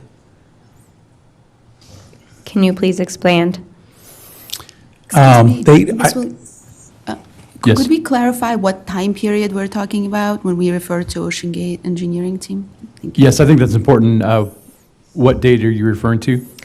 This is around the 2015-2016 timeframe. Yeah. The biggest difference, the part that I struggled with the most is, in my experience, when you have a system, you evaluate it as a system and you look at fabrication and the implications of fabrication as a system. Mr. Neeson wanted to isolate those. He wanted to look at just the carbon fiber hull, just the dome, as individual components. And where we really started butting heads is when we were looking at the fabrication of the titanium dome. I wanted the foundry to see what the entire system looked like so that they could provide feedback if they saw anything that they thought was suspicious or that they wanted to put some caution to. And Tony didn't want to do that. I provided that information to the foundry, and that was when Tony really got upset, and that was shortly after that is when we were removed from the project. Why did OceanGate and University of Washington Applied Physics Lab stop working together? It was the engineering. We were butting heads too much on there, and OceanGate felt that it was better to terminate that and let their group take over the engineering. What was University of Washington's Applied Physics Lab impression of the glass spheres for propulsion? For propulsion, the housing, glass housings. Yes. We like glass spheres. Those are things that are used in the industry, and they're nice and reliable. But they do have some unexpected failures that most people can't explain, typically at significant depths. We did not like the idea of using glass spheres on a manned vehicle, especially when they were going to the depth that they were trying to go to. Had it been shallow, we would have been okay with it, just because of the energy would have been somewhat constrained. But at the depths that they were going to, we didn't like the idea of those spheres out there. If they had an implosion, that's a pretty catastrophic implosion, and we didn't know what that could potentially do to the pressure vessel, to the hull. And did you make these concerns known to OceanGate? Yes. And is that one of the reasons, or is that the only reason that University of Washington Applied Physics Lab and OceanGate stopped working together? That was one of the reasons. That was probably the final reason on that. That was kind of what ended that relationship. But that was not the only reason. Can you explain what some of those other reasons were? It was, like I mentioned before, just the mindset and the philosophy on engineering and developing a new product. We'd had too many conflicts on how we would go about doing that. What was your opinion of the submersible, specifically Cyclops 2, which later became Titan? What was your opinion of that submersible at the time that you, that OceanGate and Applied Physics Lab stopped working together? With the initial concept, it was early enough in it that we felt like there was a very good chance it could be successful. The design looked like it was heading down the right path on there. Once we severed that relationship, I don't really know the direction. I would hear bits and pieces. I don't believe Stockton and I talked for quite a while after we severed on there, so I was only hearing bits and pieces of information on what was going on. But we actually felt fairly decent, like the direction. We knew that the design was not complete, and it was not ready to go full-scale fabrication by any means. But we felt like it at least had a chance of heading down the right path. Were there specific design aspects that you recall as to, that were not completed before you and, before the University of Washington and OceanGate went your separate ways? Yeah, the carbon fiber hull final design was not complete in my mind. We had some preliminary FEA on there. We had the third scale test that had some failures in it. So in my mind, that design was not complete. Because of those failures, they had not figured out what happened on those failures from my perspective. And I had not seen an effort to modify or to change the design based on what they saw in there. The titanium spheres, that was about the time we left is when they were shifting away from the glass dome on the forward part. They were going more towards titanium spheres. So that was very early in the design process. We had done enough work to say this is the ballpark so we can at least talk to foundries and start getting a feel for what it would cost to fabricate this and how they would go about doing that. But the design was nowhere near complete on that portion of it either. Okay, thank you. I have no further questions. Lieutenant Commander Whalen? Good morning, Mr. Dyer. Hi. I want to discuss, or before we move away from the topic as we had just discussed, the 17-inch glass spheres, which were the motor pod controllers, which were external to the pressure vessel. Yes. Can you explain the importance of those as for the propulsion of the Titan submersible? Yeah, those house the motor controllers and the interface between the internal electronics in the sub and the external. So that was the interface to those motor controllers. And the motor controllers are the device. They're the electronics that control the actual thrusters themselves. So those house the motor controllers and that interface electronics. And in providing your professional and technical opinion to OceanGate at that time, had you conducted your own technical research as to what a failure of one of those would do? We only heard anecdotally of the industry and experiences of researchers who had used those in deep ocean work. Typically, when they failed, they lost the entire vehicle, meaning the vehicle either completely shut down or the vehicle was completely lost. Prior to that, I believe there was a Hui vehicle that had been operating fairly deep. I think it was deeper than 6,000 meters, and they lost that vehicle. And the reason for that, the potential reason for that was they believed that the glass spheres had failed and taken the vehicle out. I don't know if that was ever proven or not, but that was what was suspect at the time of that failure, and that was about the time that we were pushing back on using glass spheres for the manned vehicle. So within that statement, you used the acronym HUI. Can you please tell me who That's HUI is? Woods Hole Oceanographic Institute. And then, sorry, thank you. Yeah. And then you also, by lost, can you please explain what lost means? It's my understanding that the vehicle, they did not recover the vehicle. If they did recover the vehicle, it was probably in pieces, but my understanding is it was a non-functional vehicle at some point in time during that dive, and they believe that was because the glass spheres had failed. Is there ever, did you uncover or discover any evidence as to the amount of pressure or that would be caused by one of the failures of the sphere at the depth of 4,000 meters? We had a young engineer that was assisting on other programs, not the OceanGate one, but he was curious and he ran some numbers on it, and it was pretty astounding, the amount of energy that was released. I don't remember the numbers, but it was it was significant. It was as though a bomb had gone off. And again, I don't remember the exact numbers, but it was eyebrow raising. Was it close to about a half kilogram of TNT explosion? That sounds about right. Thank you. How familiar are you with classification societies and the classing of submersibles and/or vessels for commercial purposes? We were working with Stockton on the classification process when we, through our process, and by the time we were no longer involved in the process, it was my understanding they were still pursuing classification at that time. He had considered several organizations, and he had talked to several organizations. I remember having the GL group, it's Gerschmidt Lloyd, I'm sorry, it's a German name I can't pronounce.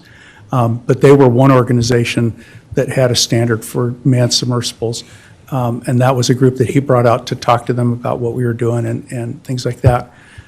So yes, we were involved in him looking at certification of the manned submersible. And at that time, were there classification rules or standards allowing carbon fiber as a pressure vessel for human occupancy? No, it was unique to the industry. And when the GL representative came out and talked to us, they mentioned that they had a person on staff that would look at the carbon fiber hull as a system and evaluate how that would be classified. They didn't necessarily have an issue with it. They weren't concerned with it. They just knew that they would have to look at it differently than they did a steel hull. So in your opinion, the classification society was open to innovation, but it would require time and testing? Yes. Were you involved in any of those? Were you involved in any of those meetings firsthand? When the GL representative came out, I was involved in the meeting that took place over maybe an hour or two, but that was the only time that I discussed that specifically with them. And what were some of the important points that you found within that meeting? It was a pretty general discussion, so I don't know if there were any specifics talked about other than the fact that since it was a carbon fiber hull, they would have to look at it differently than they do a steel hull. They had regulations that were very defined in steel and titanium hulls. They didn't have anything specific for carbon fiber. So it was going to be something that they had to look at a little bit differently than they did with a normal metal hull. Was that the only meeting that you were involved in with DNVGL? Yes. Did the communications continue pursuing DNVGL and the classification of the pressure vessel? It's my understanding that they did. Stockton did start looking at having them certified just the hull and then later just the propulsion. So we're looking at system by system, having them certified system by system, as opposed to trying to do the entire sub in one foul swoop. But it's my understanding that they did continue to communicate on certifying the hull. In the end, did the hull, to your knowledge, ever get certified by DNVGL or any other classification society? I'm not aware of it. Okay.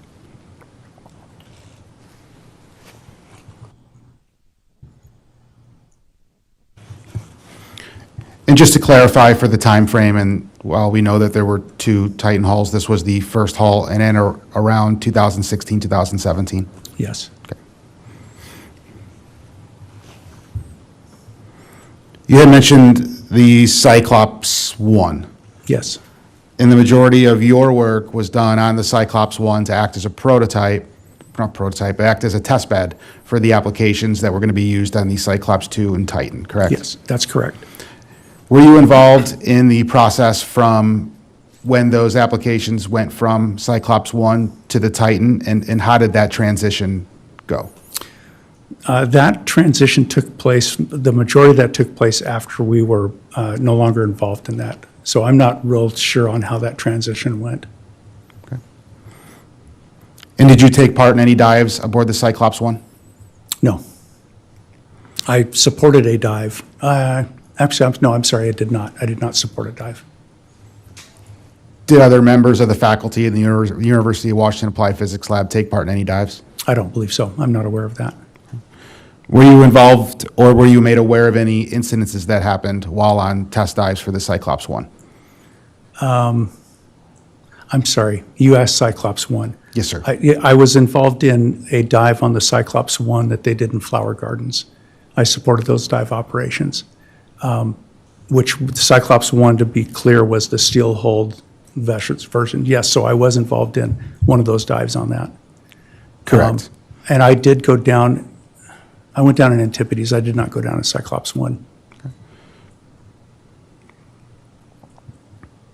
And can you tell me a little bit more about the Flower Gardens dive on the Cyclops 1? Yeah, the intent of that dive was to reach a depth of 500 meters. The goal that Stockton had on that was to get it certified for 500 meters. So that we went out to the Flower Gardens area, got the sub prepped, put the people into it, and they did a dive. I don't remember if there was more than one dive. I remember one dive specifically. I don't remember if they did multiple dives or not, but I do remember one dive specifically. And you use the term certified. Was certified to a classification standard? So it was certified, it was a certification group, and I don't remember the name of the group that did that certification, but they had a representative out there to participate in the dive so he could verify that they had gone to a specific depth.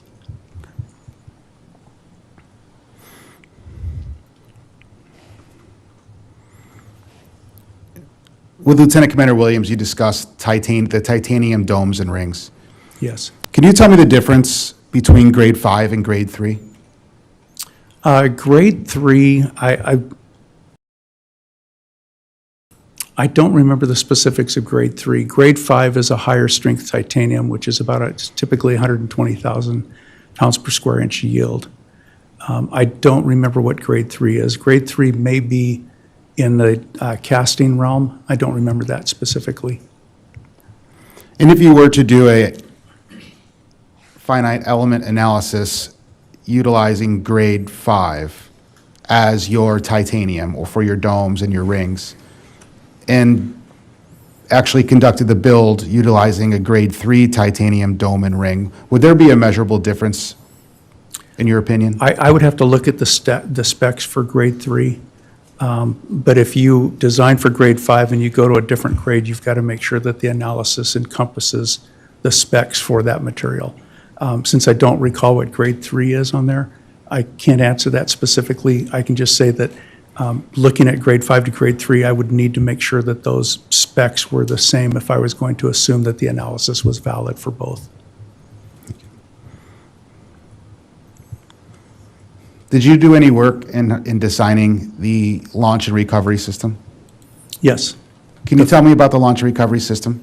Yeah, we did. We worked on the first one. There was a second one that was the one that was used on the later dives. We did work on the first one. We took stocks and concept of how he wanted it to function, and we worked to make that a reality. That design was 2 barges. They were barges that were pretty standard in the barge industry. They were made in a modular fashion so that they could be taken apart and then shipped across road or on trucking without having special permits. Those barges were aluminum. I believe they were steel. A steel hull that had internal structures. They had 3 compartments that were separate from each other so that we could flood and purge the compartments independently. And then they had a system on them that allowed us to flood or purge each of those compartments independently so that it could go submerged as well as come back up to the surface. And what did you believe to be the purpose to utilize this barge system? The goal behind it was to open up the realm of what surface ships could be used for their operations. Typically, if you have a manned vehicle like the Cyclops vehicle, any cranes that would be on board had to be man-rated, which really limited the number of ships that you had access to. Ship time is very expensive, and it's very difficult to come by because ships are utilized almost 100%. They have to be in order to be functional. So it was really to open up the realm of what you could use, what access you had in order to support dives. This allowed them to put the vehicle on the barge at port so that you could load the vehicle without humans in it, and then tow it out to site transport people over to it, and then launch and recover them without the use of a man-rated crane. And did you ever witness this operation with the Cyclops one? Yes. And in your professional opinion, do you believe that it worked, it functioned properly? Yes, I do. Is this an operation that's used widely throughout the submersible industry? I don't know that. I know that it was used, University of Hawaii had a system like that, and I believe that's where Stockton got the idea. I believe that's the only other group I know of that uses a system like that was University of Hawaii.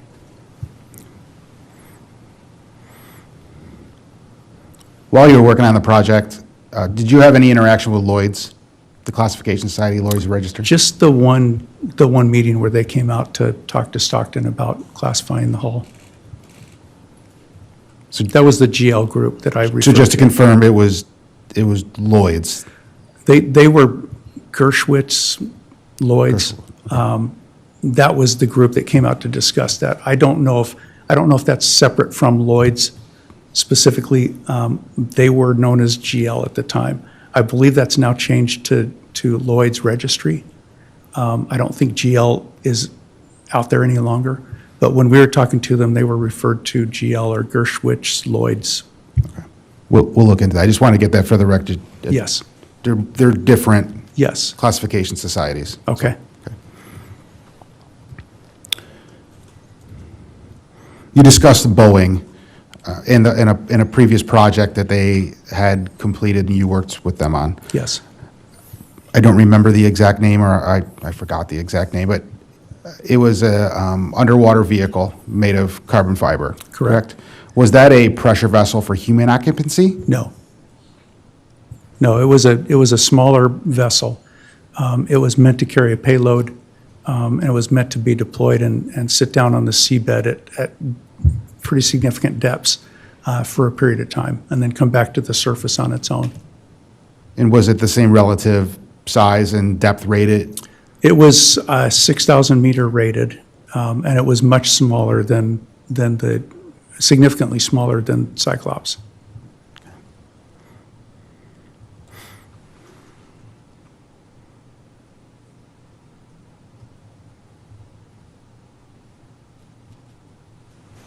Thank you, sir. That's all the questions I have for now. Thank you.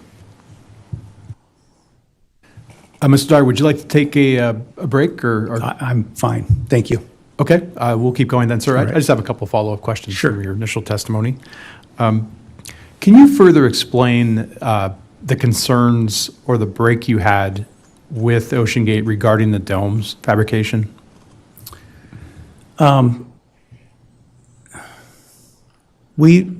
When we were working on the domes, the fabrication part of that, we were working with a foundry who had a significant amount of experience in doing large titanium castings.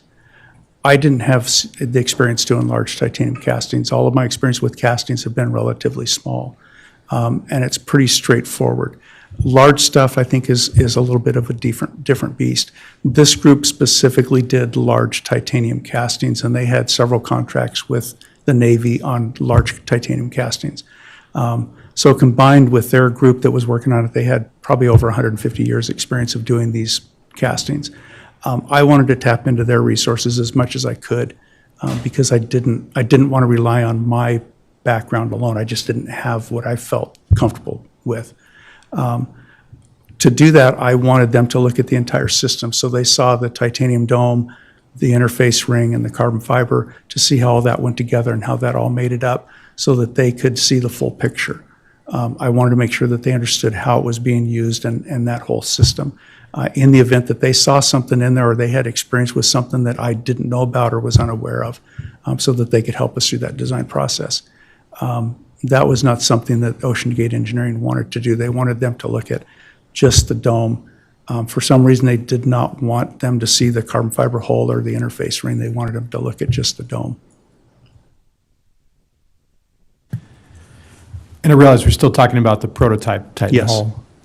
But would it be important to match the contraction rates between the titanium and the potential carbon fiber connection point? Yeah, that was one of the things that when we did the conceptual stuff, that was something that we were concerned about. We wanted to make sure that the deflection between the dome and the cylindrical portion matched as close as we could. We didn't want non-uniform compression on there.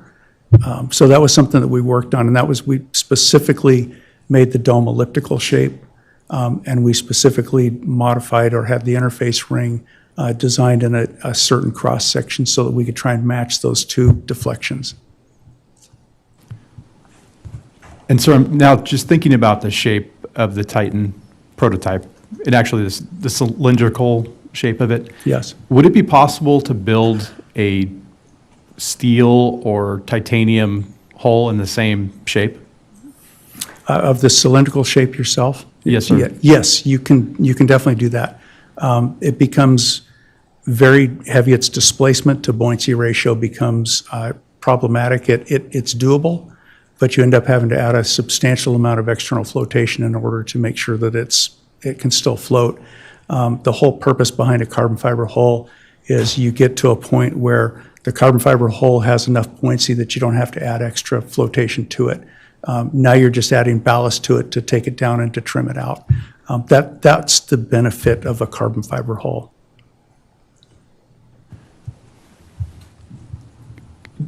From a material standpoint, could you build a steel hull if you were willing to do the buoyancy provisions that could reach the Titanic, or would it have to be like titanium? Do you know? It could be steel. I have not actually run the numbers, but based on other pressure hulls that I've done, you could definitely make it out of steel if you needed to.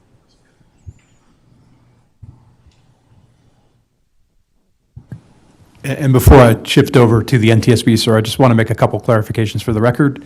Germanister Lloyd is the GL class society that merged with Det Veritas Okay. in 2013. Okay. So a GL and DNV are some acronyms that we're using today, so just for the record.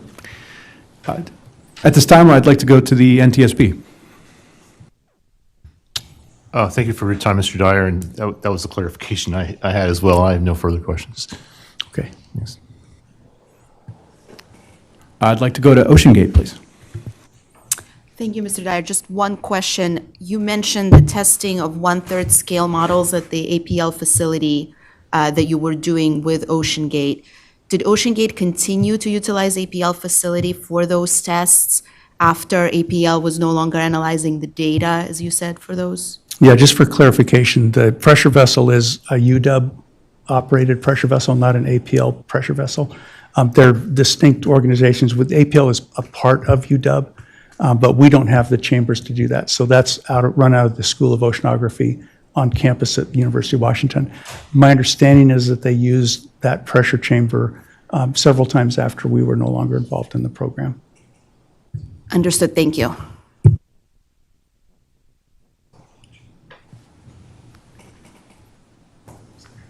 Mr. Dyer, we've been going for a while. I'd like to take a 10-minute recess and to see if we have any final questions for you, sir. Sounds great. Thank you. Great. This hearing is now in recess, and we'll reconvene at 11:20.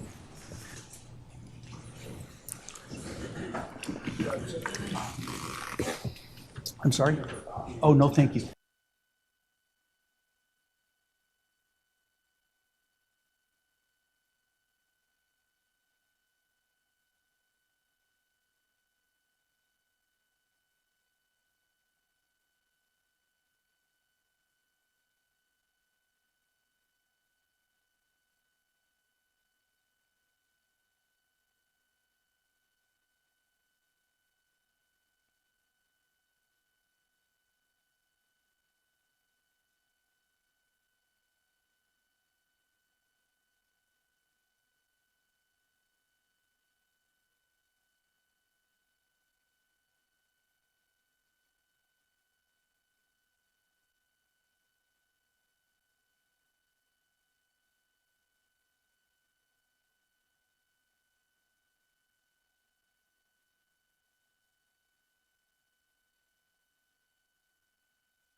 The hearing is now back in session. Mr. Dyer, Lieutenant Commander Williams has a follow-up question for you. Okay. Mr. Dyer, you mentioned Stockton's vision. What was Mr. Rush's, or at least what was your opinion of Mr. Rush's vision for the company when APL and OceanGate first started working together? Specifically, was it related to oceanographic research, exploration, tourism? When he first started, our impression was that he was focused on the research aspect of it, trying to make access to manned exploration more accessible for researchers because it was so expensive otherwise. Did that change throughout the time you worked with OceanGate? He changed in, not in his ultimate goal. His ultimate goal was still to provide that for researchers, but his goal, I guess you'd describe it as opening up so that he could help to fund the development, further development of it. So he started opening it up to tourism and ultimately to the Titanic dives because that was his way of trying to bring money into it so that they could continue development to get to that ultimate goal of supporting the research industry. Were you aware that OceanGate was going to take paying passengers during their operations? He had talked about that with us. I don't know if he had finalized that or if he had decided about that. I did have lunch with Stockton a few times between when we stopped working with him and when on their last mission. So I knew that they were doing paid tourism on the Titanic at that point in time. I don't remember that being something that he decided when we were still working with him or not. And to clarify for the record, what year did OceanGate and APL stop working together on the submersible design? I believe it's about 2017. At that time, did you have confidence in OceanGate's engineering department's ability to complete a safe design of a carbon fiber submersible? I would say I was more questioning than lacking confidence. It was just questioning whether or not they would be able to pull that off adequately. I don't know if you call that lack of confidence. I was really questioning whether they could do it. Thank you. I have no further questions. Yeah. Mr. Fawcett? Good morning, sir. Hi. Keith Fawcett. Yes. So you mentioned acoustic sensors on the prototype hull, Yes. and that would be the real-time monitoring acoustic sensors? Yes. Those are used to monitor the integrity of a hull or structure, is that correct? Yeah, the idea behind acoustic emissions for carbon fiber or composite structures is to be able to detect any anomalies that are occurring when it's under load. They ultimately want to get to the point where they can identify where that event is taking place and characterize that event so that they can understand what that event means. In other words, is it just a settling of the structure, or is it a precursor to a failure? Ultimately, they want to be able to pinpoint where that event took place and the severity of that event. So if you're using that system during a dive with a carbon fiber hull, would the real-time monitoring sensors be able to predict a catastrophic failure of the hull in time to protect the people engaged in the dive? If the system had been properly characterized, it could predict when you were getting close to a failure of the system. In other words, if you understand what those events mean, you can start determining whether or not you need to get the hull out for NDT, or whether you feel like you've just exceeded what it's capable of doing and you need to put the hull up on the shelf for a museum piece. If it's properly characterized, you can use it for those types of situations, yes. But while you're on a dive and you're at depth under extreme pressure, and you noticed and you had that system employed, would it predict, while you were on the dive, a catastrophic failure? I don't think predict is the right word. I think it gives you an understanding of the integrity of the hull from dive to dive. You would make the decision before you even went down that the hull is usable for the next dive at the depth you're going, or it's not. I don't know that you necessarily want to rely on that mid-dive to say, wow, we need to get out of here and get back up. I think you need to use it more of a understanding the condition and the integrity of the hull before you do a dive. So you would use it forensically and not during a dive? As a, if you had a system on the dive that was, say, color-coded, where the display said red, green, and yellow, would that mean anything in the course of a dive to the people conducting the dive? The only way that I could see that meaning something is if you went from Sorry, green to yellow. Mr. Dyer, just, OceanGate has a Yeah, question. Mr. Newbar, I believe Mr. Dyer testified earlier to kind of, I just want to establish basis for knowledge, because we're putting a lot of facts here before Mr. Dyer without establishing that he knows this. Right. I think a good question here is, Mr. Dyer, were you aware of a color coding system on the acoustic monitoring system for warnings? I was not aware that it had been implemented. I was aware that that was there, they wanted to do that. But I was not aware that it had been implemented. Okay. So the basis of this question is, if it were implemented, what would your opinion be, sir? Yeah, I think the only benefit in a dive would be if you've gone from green to the next level. If you see a change from that green status down to one of the other status mid-dive, I would think you would want to abort the dive. I wouldn't wait till you get to a red status. A red status, in my mind, means a failure is imminent. Thank you, sir. Thank you. Commander Whalen. Thank you, Mr. Dyer. You had mentioned observing a dive that took part in the Everett Marina. There was a safety event or near-miss report for a dive that happened on April 30th of 2015. Were you part of that dive? I don't believe I was. I think that was Pete Brodsky that was part of that dive. Did Mr. Brodsky share any of his experiences with you? He mentioned that the hatch was leaking when they submerged, and it was decided to continue down and let the hatch seal itself under pressure. That's really all that he mentioned on there. Okay, thank you. And we've been discussing the real-time monitoring system and the acoustic emissions and strain data. Yes. With regards to a carbon fiber hull, and speaking of acoustic emissions, what is that acoustic emission that it's measuring? The way that those systems work is they have accelerometers that are located at known locations throughout a structure, whether it's a pressure hull or a bridge or whatever. It monitors the response of those accelerometers. So it's looking for any sign that something has shifted, failed, the load path has changed, any event that accelerometer could pick up. Ideally, that system needs to be characterized so when you get an event on accelerometer, you know what that event means. It doesn't really do you any good if you just see an event. You don't know what that means, other than we had an event at this location. But the intent of it is to look and see if you can find some event that has given you some idea of what's happening in the structure.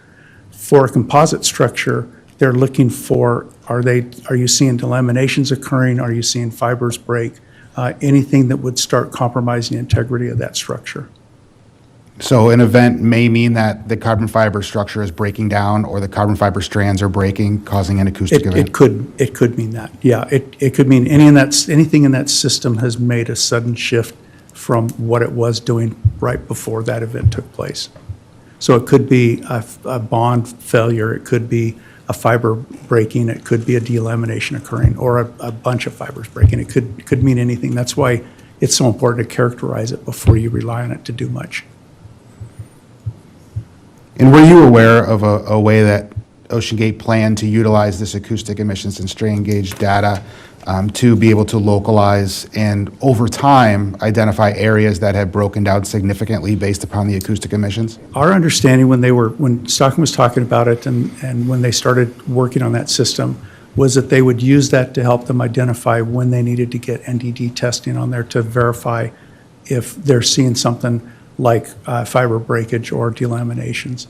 I don't believe we were aware at the time that they were going to use that real time during a dive to abort it. I say that because when Stockton was talking about it, I cautioned him of saying, you've got to know what the data means, Stockton. If you think you're going to use that real time. If you don't know what that data means, it's useless to you real time. It doesn't mean anything to you. So we were under the impression that they were not planning on using it for real time, but for a predictive tool like we talked. So, as you stated, this carbon fiber hull for pressure vessel for human occupancy, to your knowledge, hasn't been utilized in the past. There was a carbon fiber hull that was fabricated for, I believe it was Fawcett or Fissett, was someone who was going to go to the Marianas Trench. And I believe that hull was fabricated by Spencer. I don't know the status of that. I do know that they had a failure on that. I don't know if they refabricated it or what, but there was a carbon fiber hull for human occupancy that was done by an individual, by a private citizen. And was any of that, or was any data taken from that pressure hull to help? When Stockton started considering Spencer, we talked to Spencer about that to try and figure out what we knew about that event and the data on that. I don't remember them having specific data on that. I think at the time there was still some questioning as to what exactly happened on that, whether it was a fabrication or whether it was an actual failure of the structure. I believe their conclusion was that there was an issue during manufacturing, and it was not because of the specific design or because of the material, but was more of a manufacturing issue. That's my recollection of what they determined on that failure. So with regards to the Titan, Cyclops 2 or Titan hull, to the best of your knowledge, what was the baseline data for which they were measuring the acoustic emissions and strain gauge? I don't know. I don't know if they had any. So I don't know. Okay, you weren't sure if there was any previous data? When we were working with them, they didn't have any baseline data. They had used it for the first time in that scale version on there.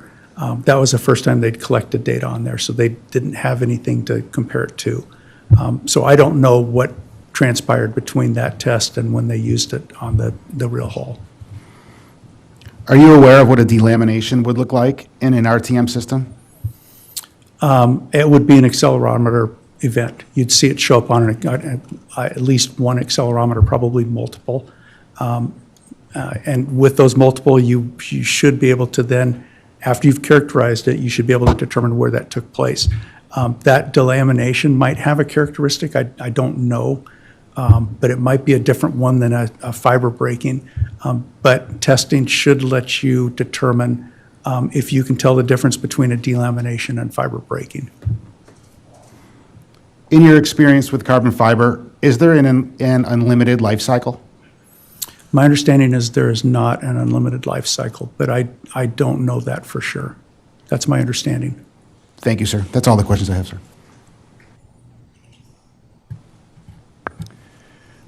Mr. Dyer, would you feel comfortable talking about maintenance of carbon fiber?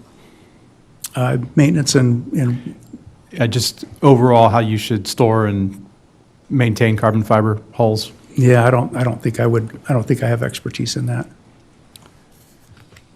Sir, were you aware of the control systems that were used on the Cyclops and what were projected to be used on the Titan hulls? We worked with Pete. Pete Brodsky was the one who did the control systems on there. We worked with that on Cyclops 1, so I'm somewhat familiar with that. Were you familiar with the game controller Yes. operation? Yes. Did you ever have any concerns or voice any concerns about that system, sir? The only concern we had on that was the wireless portion on that. And we made sure that the controllers that were being used had the ability to plug in to be wired. We didn't want to rely on Bluetooth alone. We were fine using Bluetooth as long as they had a fallback of being able to plug it in with a wire.